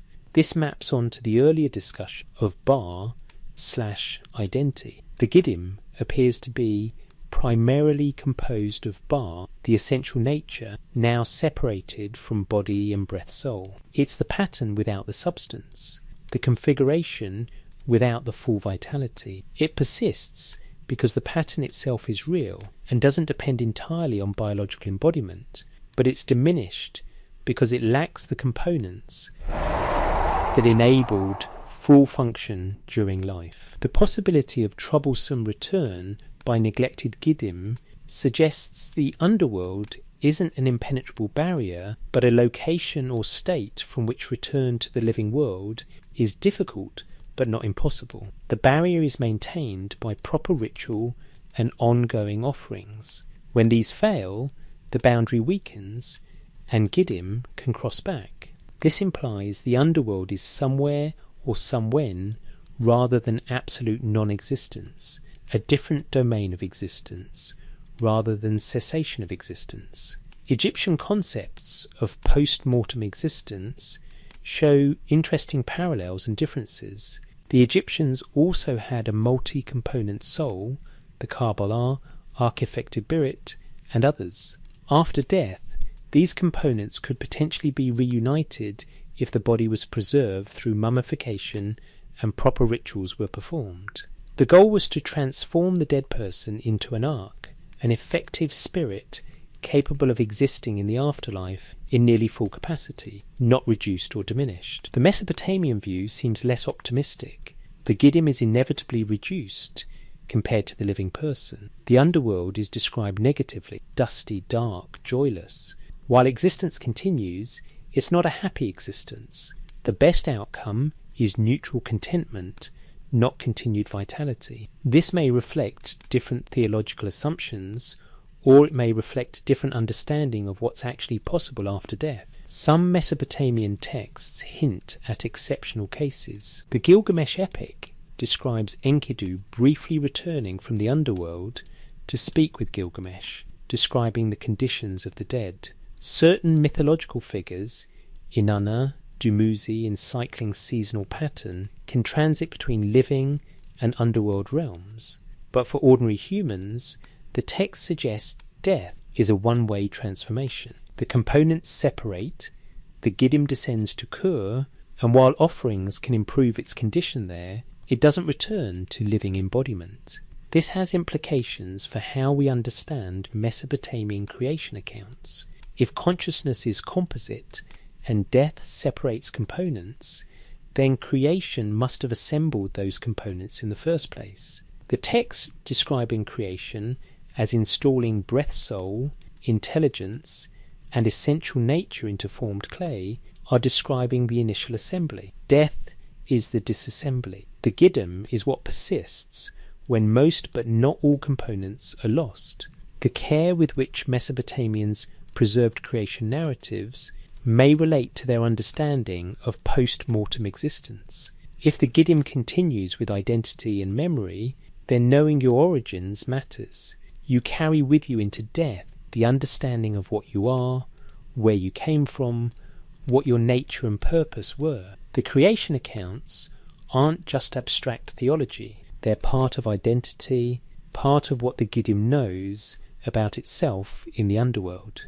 The consistent claim across these texts is that humans are composite beings created through procedure, existing through the integration of multiple components, and transforming at death through the separation of those components. This is neither pure materialism as total, nor pure spiritualism, lodal, ol, entirely separate from body. It's something between, a layered architecture where some layers persist after others fail, where existence continues but in transformed and reduced state. Whether this model derives from observation, revelation, or speculation, it represents sophisticated thinking about consciousness and death. The Mesopotamians weren't simply inventing comfortable stories to deny mortality, they were proposing a specific model. Consciousness is multi-component architecture, components can separate, some components persist after others fail, and the persisting component continues existence in a different domain or state with retained identity but reduced capacity. Modern neuroscience would agree that consciousness depends on multiple systems working in coordination. Remove certain brain regions and specific capabilities are lost while others remain. Progressive neurodegeneration dismantles consciousness layer by layer. What neuroscience currently denies is persistence of any consciousness aspect after total brain death. The Mesopotamian model claims such persistence, specifically of the identity, memory, awareness component, the essential pattern, even after biological function ceases. This is an empirical claim, testable in principle, though difficult in practice. The Mesopotamians believed it based on their evidence and reasoning. We're free to disagree based on ours, but we should recognise that they weren't being naive or primitive. They were proposing a specific model of consciousness architecture that explained both how life works and what happens when it ends. Their model included continuing post-mortem existence because, from their perspective, the evidence and logic required it. And if their creation accounts are accurate, if humans were indeed engineered with multi-component consciousness by beings who understood what they were doing, then the Mesopotamian model of death and afterlife might preserve not just theological belief, but technical specification about what happens when a system designed and assembled in a particular way undergoes component failure and disassembly. The scholars who dismiss too quickly. The mainstream academic interpretation of Mesopotamian creation texts treats them as mythology in the classical sense, imaginative narratives created to explain natural phenomena, legitimize social hierarchies, and provide meaning to human existence within a pre-scientific worldview. This interpretation has considerable merit and explains many aspects of the texts successfully. Scholars note that the text served obvious social functions. They justified the institution of kingship by claiming it descended from heaven. They legitimized temple economies by describing humans as created to serve the gods. They explained human suffering through narratives of divine decisions and cosmic conflicts. They provided etiological explanations for the existence of death, labour, and social stratification. All of this is demonstrably true. The scholarly consensus also points to clear literary conventions. The texts employ standard mythological motifs, divine councils, cosmic battles, creation from defeated chaos monsters, flood narratives, divine human interaction. These motifs appear across multiple ancient cultures, suggesting either common human imagination or diffusion from shared sources. Either way, scholars argue these are narrative patterns, not historical reports. The supernatural elements reinforce the mythological interpretation: gods assembling in council, deities being sacrificed and resurrected, divine blood mixed with clay producing life, beings ruling for tens of thousands of years. All of this strains credibility from a modern scientific perspective. Conventional scholarly wisdom holds that we should interpret these elements as mythological devices rather than factual claims, reading them for their symbolic and social meanings rather than as literal history. This approach has generated tremendous insight into Mesopotamian religion, society, and ideology. Scholars have traced the evolution of creation narratives over time, identified borrowing and adaptation between cultures, analysed the theological implications, and illuminated how these texts functioned within their original contexts. This is valuable work, essential for understanding ancient Mesopotamia. But the consensus interpretation struggles with certain aspects of the texts that don't fit comfortably within a purely symbolic/mythological framework. First, there's the procedural precision. Purely symbolic myths typically don't specify exact sequences, proportions, and methodologies in the way these texts do. When Homer describes gods intervening in battle, he doesn't provide technical specifications for how divine power manifests. When Hesiod recounts the creation of Pandora, he uses vivid imagery but not step-by-step procedure. The Mesopotamian creation texts are different. They read like technical documentation, gather these materials, combine in this sequence, install these specific components, verify functionality. Second, there's the consistency across independent sources. The Atrahasis epic, Enuma Elish, Enki and Ninmah, and Eridu Genesis were composed at different times, in different cities, for different purposes. Yet they converge on key details: humans created from clay mixed with divine blood, specific divine essence transferred in the process, multi-stage procedure rather than instantaneous creation, gods working in teams rather than individual action, testing and refinement of results. This consistency suggests they're drawing on a common tradition that predates any individual composition, either a shared mythological framework or a common source of information that all are attempting to preserve. Third, there's the Sumerian insistence on inherited rather than invented civilization. The texts consistently claim that writing, mathematics, law, astronomy, architecture, agriculture, and other civilizational arts were taught to humans by divine figures or semi-divine sages. This is not what we'd expect from mythology designed to glorify human achievement. It's self-diminishing, attributing to external sources what most cultures would want to claim as indigenous accomplishment. Why structure mythology this way, unless preserving a tradition that insisted on external teaching? Fourth, there's the king list and its treatment as historical document.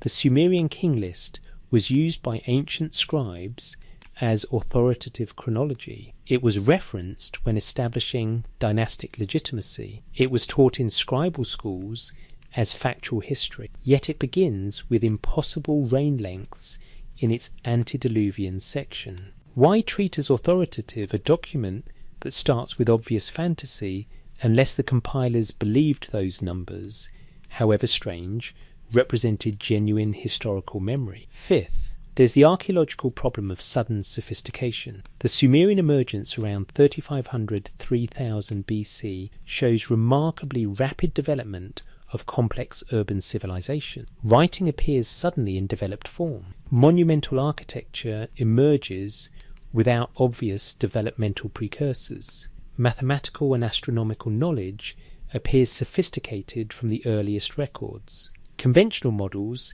explain this through archaeological gaps. We haven't found the development stages, but the Sumerian texts themselves offer a different explanation. The knowledge was taught, not gradually developed. The conventional scholarly response to these anomalies is to double down on mythological interpretation. The procedural detail is dismissed as literary elaboration. The consistency is explained by textual borrowing and transmission of shared mythological themes. The insistence on taught civilization is interpreted as theological conservatism or priestly ideology. The king list is divided into mythological and historical sections, with the former dismissed as pure invention. The archaeological sophistication is attributed to gaps in the record or to underestimating ancient human capability. These are plausible responses, but they require explaining away rather than explaining. Each anomaly individually can be rationalized, but collectively they create a pattern that resists comfortable accommodation within purely mythological framework. There's also a methodological issue. Modern scholarship tends to assume that ancient texts making supernatural claims must be understood metaphorically or symbolically. A god can't literally be killed and his blood mixed with clay to create life. Therefore, this must be metaphorical for something else. But this assumption short-circuits investigation. What if the ancient authors weren't speaking metaphorically? What if they were using the best descriptive language available to them to describe something real, even if the complete technical understanding was beyond their vocabulary? We've done this before in history. When ancient texts described divine fire or celestial visitors, scholars assumed pure mythology until we realized some descriptions might refer to meteors, comets, or astronomical phenomena that ancients couldn't explain scientifically but could observe and record. The language was metaphorical not because the events were imaginary, but because technical vocabulary didn't exist. What if the creation narratives are similar? What if the divine blood language is the best available Bronze Age terminology for genetic material or information carrying essence? What if mixing with clay describes biological engineering using earthly biological matter as substrate? What if installing Mu and Napatu attempts to describe enhancement of hominid consciousness with capabilities derived from more advanced genetic sources? This isn't claiming ancient aliens. This is suggesting that the texts might preserve garbled but genuine memory of advanced biotechnology practiced by a pre-flood civilization now lost to history. The Anunnaki need not be extraterrestrials. They could be survivors of an earlier sophisticated human culture that underwent catastrophic collapse, leaving only scattered remnants to rebuild and mythologize about the golden age before the flood. This interpretation has problems. It requires accepting a major lost civilization for which we have minimal direct archaeological evidence. It requires believing that knowledge of advanced biotechnology could be preserved through oral tradition and early writing even after the civilization practicing it collapsed. It requires explaining how such sophisticated knowledge could exist without leaving more obvious material traces. But the conventional interpretation also has problems, as noted above, and the conventional interpretation requires believing that ancient scribes, who were clearly intelligent and sophisticated in other domains, somehow produced remarkably detailed technical descriptions of creation without any actual technical knowledge, purely from imagination or theological speculation. Perhaps the truth lies between. Perhaps the creation narratives aren't pure history and aren't pure mythology, but rather represent ancient attempts to preserve and interpret traditions about actual events whose full meaning had been partially lost. The core claim, humans were created through biotechnological procedure by beings who understood consciousness engineering, might be historically grounded. The details, gods in council, specific conversations, exact sequences, might be later elaboration and interpretation. This would explain both the consistent core and the mythological overlay. The Sumerians inherited traditions about human origins that insisted on deliberate creation by advanced beings using procedural methods. They interpreted these traditions through their own religious and cultural frameworks, adding divine counsels, theological justifications, and supernatural elements. But the technical core remained: mixture of materials, installation of components, multi-stage procedure, resulting in beings with enhanced consciousness capability. Modern scholarship is right to be skeptical of supernatural claims, but skepticism shouldn't prevent us from asking whether ancient texts, beneath their mythological language, might preserve information about events and knowledge that conventional models don't accommodate. The Mesopotamians weren't primitive or stupid. They were sophisticated observers and thinkers who preserved their traditions with remarkable care. What if those traditions, however strangely expressed, contain truths we've been too quick to dismiss? The texts are there, they say what they say. We can interpret them as pure mythology, and that interpretation will be partly right. But we should recognise that it may also be partly wrong, that we might be missing something important by assuming the ancient authors were entirely mistaken about their own origins and the nature of the consciousness they possessed. The pattern across cultures. Mesopotamian creation accounts don't stand alone. Strikingly similar narratives appear in civilizations across the ancient world, often with specific details that parallel the Sumerian tradition despite geographical and temporal separation. This pattern of similarity raises questions. Are these independent inventions of similar myths, diffusion from a common source, or preservation of shared ancient knowledge? Egyptian tradition describes human creation in terms that echo Mesopotamian accounts. In the most common version, the creator god Atum or Ptah speaks creation into existence, including humans. But earlier pyramid texts and coffin texts preserve alternative traditions.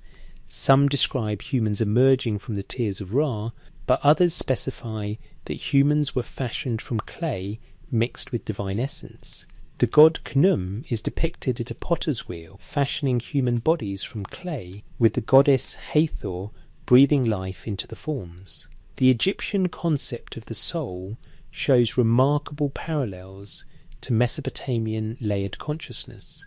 The Ka represents life force, vitality, the animating principle, functionally equivalent to Sumerian Z or Akkadian Napatu. The Ba represents personality, individuality, the aspect that can move freely after death, similar to Mesopotamian concepts of essential nature and post-mortem shade. The Ak represents transformed spirit, the perfected state achieved through proper ritual, perhaps analogous to restored wholeness. The Ren represents name and identity. The Ib represents heart-mind, the centre of consciousness and will. Like the Mesopotamians, Egyptians understood humans as composite beings with multiple separable components. At death, these components might separate or might be reunited if proper mortuary practices were followed. The goal was to keep the components together or facilitate their eventual reunion, allowing continued existence in the afterlife with full capacity restored. The elaborate Egyptian mortuary apparatus, mummification, tomb preparation, funerary texts, ongoing offerings, all served to maintain or reunite soul components after physical death. Biblical tradition, though radically monotheistic and thus structurally different from polytheistic Mesopotamian narratives, preserves the core claim. Genesis 2:7 states, "Then the Lord God formed man from the dust of the ground, and breathed into his nostrils the breath of life, and the man became a living being." This is simplified from the Mesopotamian multi-stage procedure, but the essential elements remain: earthly material rather than clay, divine essence, and resulting in animated conscious being. The phrase in Genesis 1:26-27 about creating humans in our image, after our likeness, directly parallels Mesopotamian Almu concept, humans as earthly representations carrying divine essence. The plural R in Genesis has puzzled scholars for centuries, but it makes perfect sense if the passage adapts a tradition originally about multiple gods creating humans collectively, later monotheised, but still retaining the plural form. Biblical Nephesh often functions similarly to Sumerian Z. It indicates living breath, animating principle, vitality. Biblical Ruach often said parallels concepts of divine essence or breath. Later Jewish and Christian tradition would develop more complex soul theology, but the basic biblical anthropology mirrors Mesopotamian structures. Humans are earthy beings animated by divine breath essence. Hindu tradition describes creation of humans in the Rigveda and Puranas with notable parallels.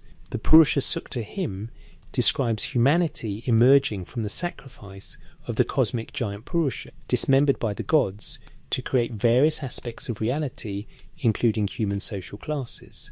This sacrificial creation parallels the Mesopotamian motif of a god Elah, Kingal, being sacrificed to create humans. The necessity of divine death to produce mortal life appears in both traditions. Hindu concepts of Atman and Prana function similarly to Mesopotamian and Egyptian components.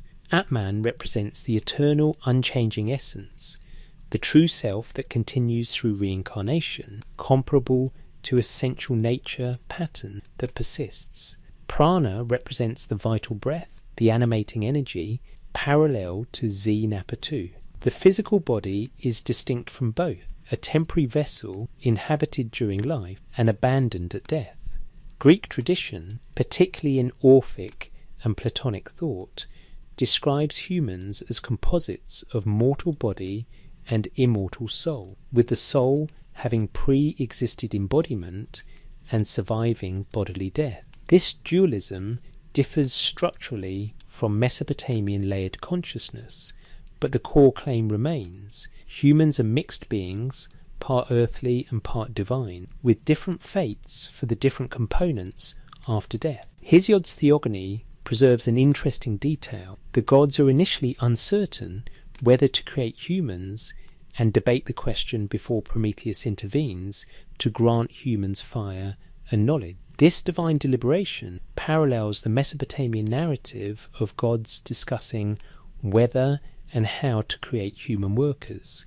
The motif of divine council deciding human fate appears in both traditions. Mesoamerican traditions describe multiple previous creations of humanity, each destroyed and remade. The Popol Vuh, the Quiché Maya creation epic, specifies that early humans were fashioned from clay but failed because they dissolved in water. Later humans were carved from wood but failed because they lacked proper consciousness and speech. Finally, humans were fashioned from maize dough mixed with the blood of deities, and these successfully combined proper form with consciousness. The detail of divine blood mixed with biological material producing successful humans precisely parallels Mesopotamian accounts. The specification that earlier attempts failed suggests creation involved trial and error, refinement of procedure, exactly as implied in Enki and Ninmah, with its disability competition demonstrating variant results from the creation process. Chinese tradition in the Huainanzi and other texts describes the goddess Moi creating humans from yellow earth, initially fashioning each individually, but eventually using a rope dipped in mud and swinging it to spray droplets that became the common people, while the carefully hand-crafted ones became nobles. This preserves the earth/clay material, but simplifies away the divine essence component. Still, the basic claim of humans fashioned from earth by divine agency matches the widespread pattern.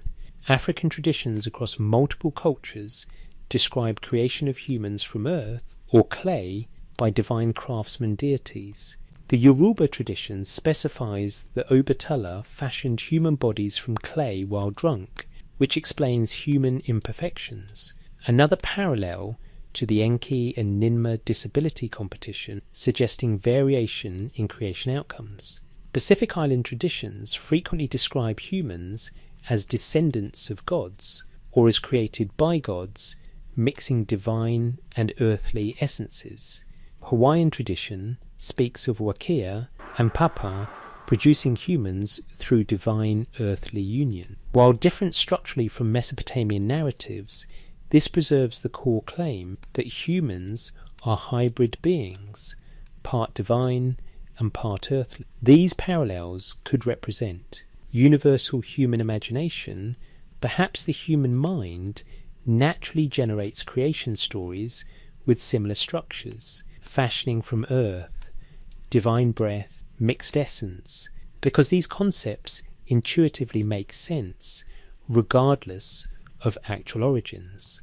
Cultural diffusion, perhaps the narrative spread from a common origin point, most likely the Near East, through trade, migration and cultural contact, with local variations developing as the stories were retold in different contexts. Shared ancient knowledge, perhaps the traditions preserved genuine ancient knowledge about human origins, taught by a common source, the Anunnaki, or their equivalent, to different surviving populations after catastrophic collapse, with each culture preserving and interpreting the core. Tradition through its own cultural lens. The universal imagination hypothesis struggles to explain specific detailed parallels. Divine blood specifically mixed with earth, sacrificed deity required for creation, multi-component soul architecture. These aren't obvious imaginative solutions. They're peculiar, specific, and yet appear across traditions. The cultural diffusion hypothesis is more plausible, but requires extensive contact networks in prehistory for which we have limited evidence. How would Mesopotamian creation narratives reach Mesoamerica to influence Popol Vuh unless contact occurred much earlier than conventional chronology allows? The shared ancient knowledge hypothesis requires accepting that before recorded history, a sophisticated culture existed that understood consciousness engineering and taught about it across widespread populations before collapsing. This strains credibility, but would explain both the specific parallels and the widespread insistence across cultures that civilization was taught rather than independently invented. Perhaps the answer involves all three factors. Humans may naturally generate certain mythological patterns, but specific detailed parallels suggest actual historical connection or shared source. Some diffusion probably occurred, but complete explanations via diffusion require more extensive contact than standard models allow. And possibly, embedded in the mythological overlay, lies genuine information about human origins that we've dismissed as impossible because it doesn't fit our preferred narratives about how civilization developed. The texts are consistent. They agree across cultures and millennia. They insist humans were made, not accidentally evolved. They specify procedures, materials, and components. They claim knowledge was taught from external sources. They describe consciousness as multi-layered architecture installed during creation. We can dismiss all of this as mythology, or we can ask whether the ancients, in their own terms, and through their own cultural frameworks, might have preserved something true that we've been unwilling to seriously consider. The question that remains. The clay tablet sits in its climate-controlled case, catalogue number 1889 04 26236, a fragment of baked earth impressed with wedge-shaped marks that form Akkadian words written 4,000 years ago. The text describes something impossible, gods mixing divine blood with earthly clay to manufacture conscious beings capable of thought, speech, labour and culture. The mainstream scholarly view treats this as mythology, imaginative narrative with symbolic meaning but no factual content. But what if the ancient scribes who carefully copied this text, preserving it through centuries of transmission, believed they were recording history? What if the procedural detail, the technical vocabulary, the systematic description of components and sequences reflects their attempt to accurately preserve knowledge about human origins that they considered factual? The Sumerian term Z means breath, life, animating wind. Ba means essence, the pattern that makes a thing what it is. Giddim means shade, the aspect that persists after death. The texts insist these are distinct, separable, installable components. Modern neuroscience would agree that consciousness involves multiple systems: attention, memory, language, executive function, emotional processing, that can be damaged independently, suggesting consciousness has architecture, structure, separable components. The texts claim these components were installed during creation by beings who understood what they were doing. The installation involved mixing biological material with essence derived from beings who already possessed consciousness. The procedure followed steps: selection of source, sacrifice to extract essence, mixing with earth, formation of bodies, animation of forms, verification of function. This is engineering language, procedural description, technical specification. We've learned to read ancient texts more carefully in recent decades. The Epic of Gilgamesh, once dismissed as pure myth, is now understood to contain genuine historical memory of Mesopotamian kings and real flood events. The Trojan War, long considered pure legend, was verified when Heinrich Schliemann's excavations found the actual city of Troy with evidence of destruction, matching the legendary time frame. Ancient king lists, once assumed to be complete fiction, increasingly correlate with archaeological evidence as excavation progresses. Perhaps creation narratives deserve similar reconsideration, not acceptance of supernatural divine intervention, not endorsement of literal six-day creation or flying gods, but serious consideration that beneath the mythological language might lie preserved memory of events that actually occurred, however differently from our standard assumptions about human origins. The pattern across cultures suggests something more than independent imagination. The specific parallels, divine essence mixed with earth, multi-component consciousness, knowledge taught rather than invented, appear too consistently to be coincidental. Either extensive prehistoric cultural exchange occurred, or these traditions preserve teaching from a common source, or they record observations about human nature that multiple cultures discovered independently. The procedural detail in Mesopotamian texts stands out.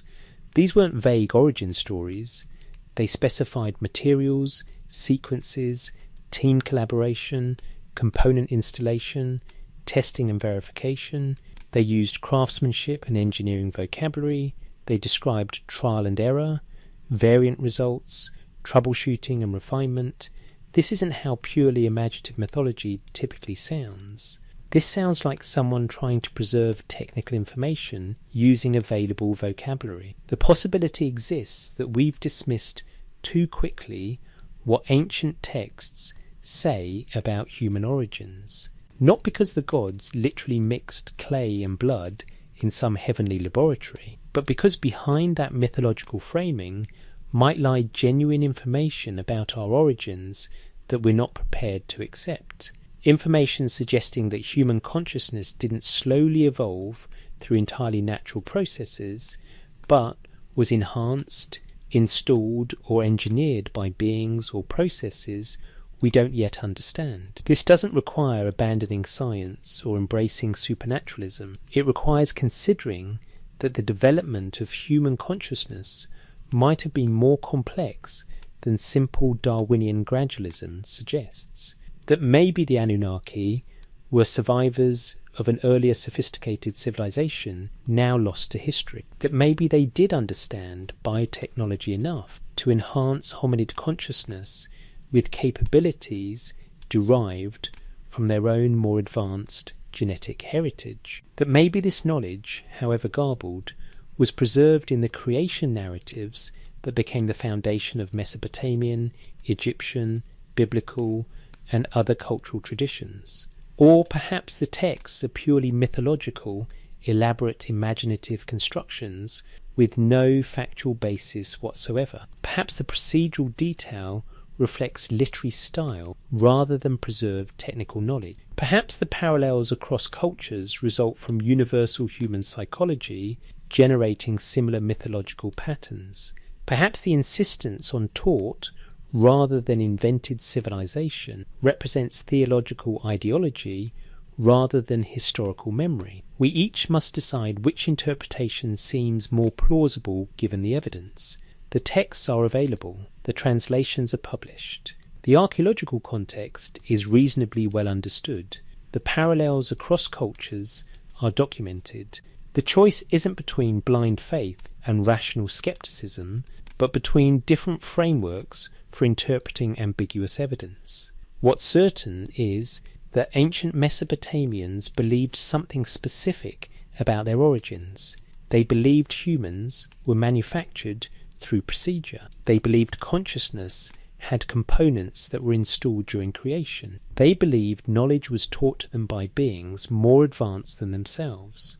They believed their civilization restored something older that had been lost in catastrophe. And they preserved these beliefs with such care, such detail, such consistency across centuries that we have to consider the possibility they had reasons for believing beyond mere mythological imagination. The clay tablet will remain in its case, temperature and humidity carefully controlled, the ancient text preserved, but its true meaning still debated. Perhaps it records mythology. Perhaps it records garbled memory. Perhaps it records, in the only terms available to Bronze Age scribes, something true about human origins that we're only now beginning to have the scientific vocabulary to recognize. The Sumerian word for soul, Bar-Gidim, reminds us that what we so casually call consciousness is complex, layered, architectural, that it might not be simply an emergent property of sufficiently complex neural networks, but something installed, configured, structured according to specific design principles by beings or processes that understood what they were creating. Whether those beings were gods, advanced ancient humans, evolutionary processes over deep time, or something else we haven't yet imagined, remains an open question. But the texts are clear. They believed consciousness was designed and installed. They believed the design came from external sources. They believed the procedure could be described, preserved, transmitted as knowledge, and they wrote it down, impressed it into clay, baked it permanent, buried it in the earth, where it waited 4 millennia for us to excavate, translate, read and decide whether they were preserving truth or constructing mythology about the origins of the consciousness that allows us to ask these questions at all. The question remains, not answered, not dismissed, but alive, preserved like the tablets themselves, waiting for evidence and insight sufficient to finally settle what the ancient texts were really trying to tell us about who we are, where we came from, and what the beings called Anunnaki knew about the human soul that perhaps we've forgotten or haven't yet rediscovered. Perhaps tonight, as you drift towards sleep, you'll carry this question with you, not as urgent puzzle requiring immediate answer, but as quiet contemplation, as wondering, as openness to possibilities that conventional frameworks exclude. And perhaps in that liminal space between waking and sleeping, between certainty and mystery, some insight will emerge, some intuition about consciousness and its origins that the ancients tried to preserve and we're still learning to fully understand. Rest well. The text will still be there tomorrow, waiting as they've waited for millennia, patient as the clay they're written on, permanent as the questions they raise about the remarkable, mysterious, multi-layered phenomenon we call human consciousness.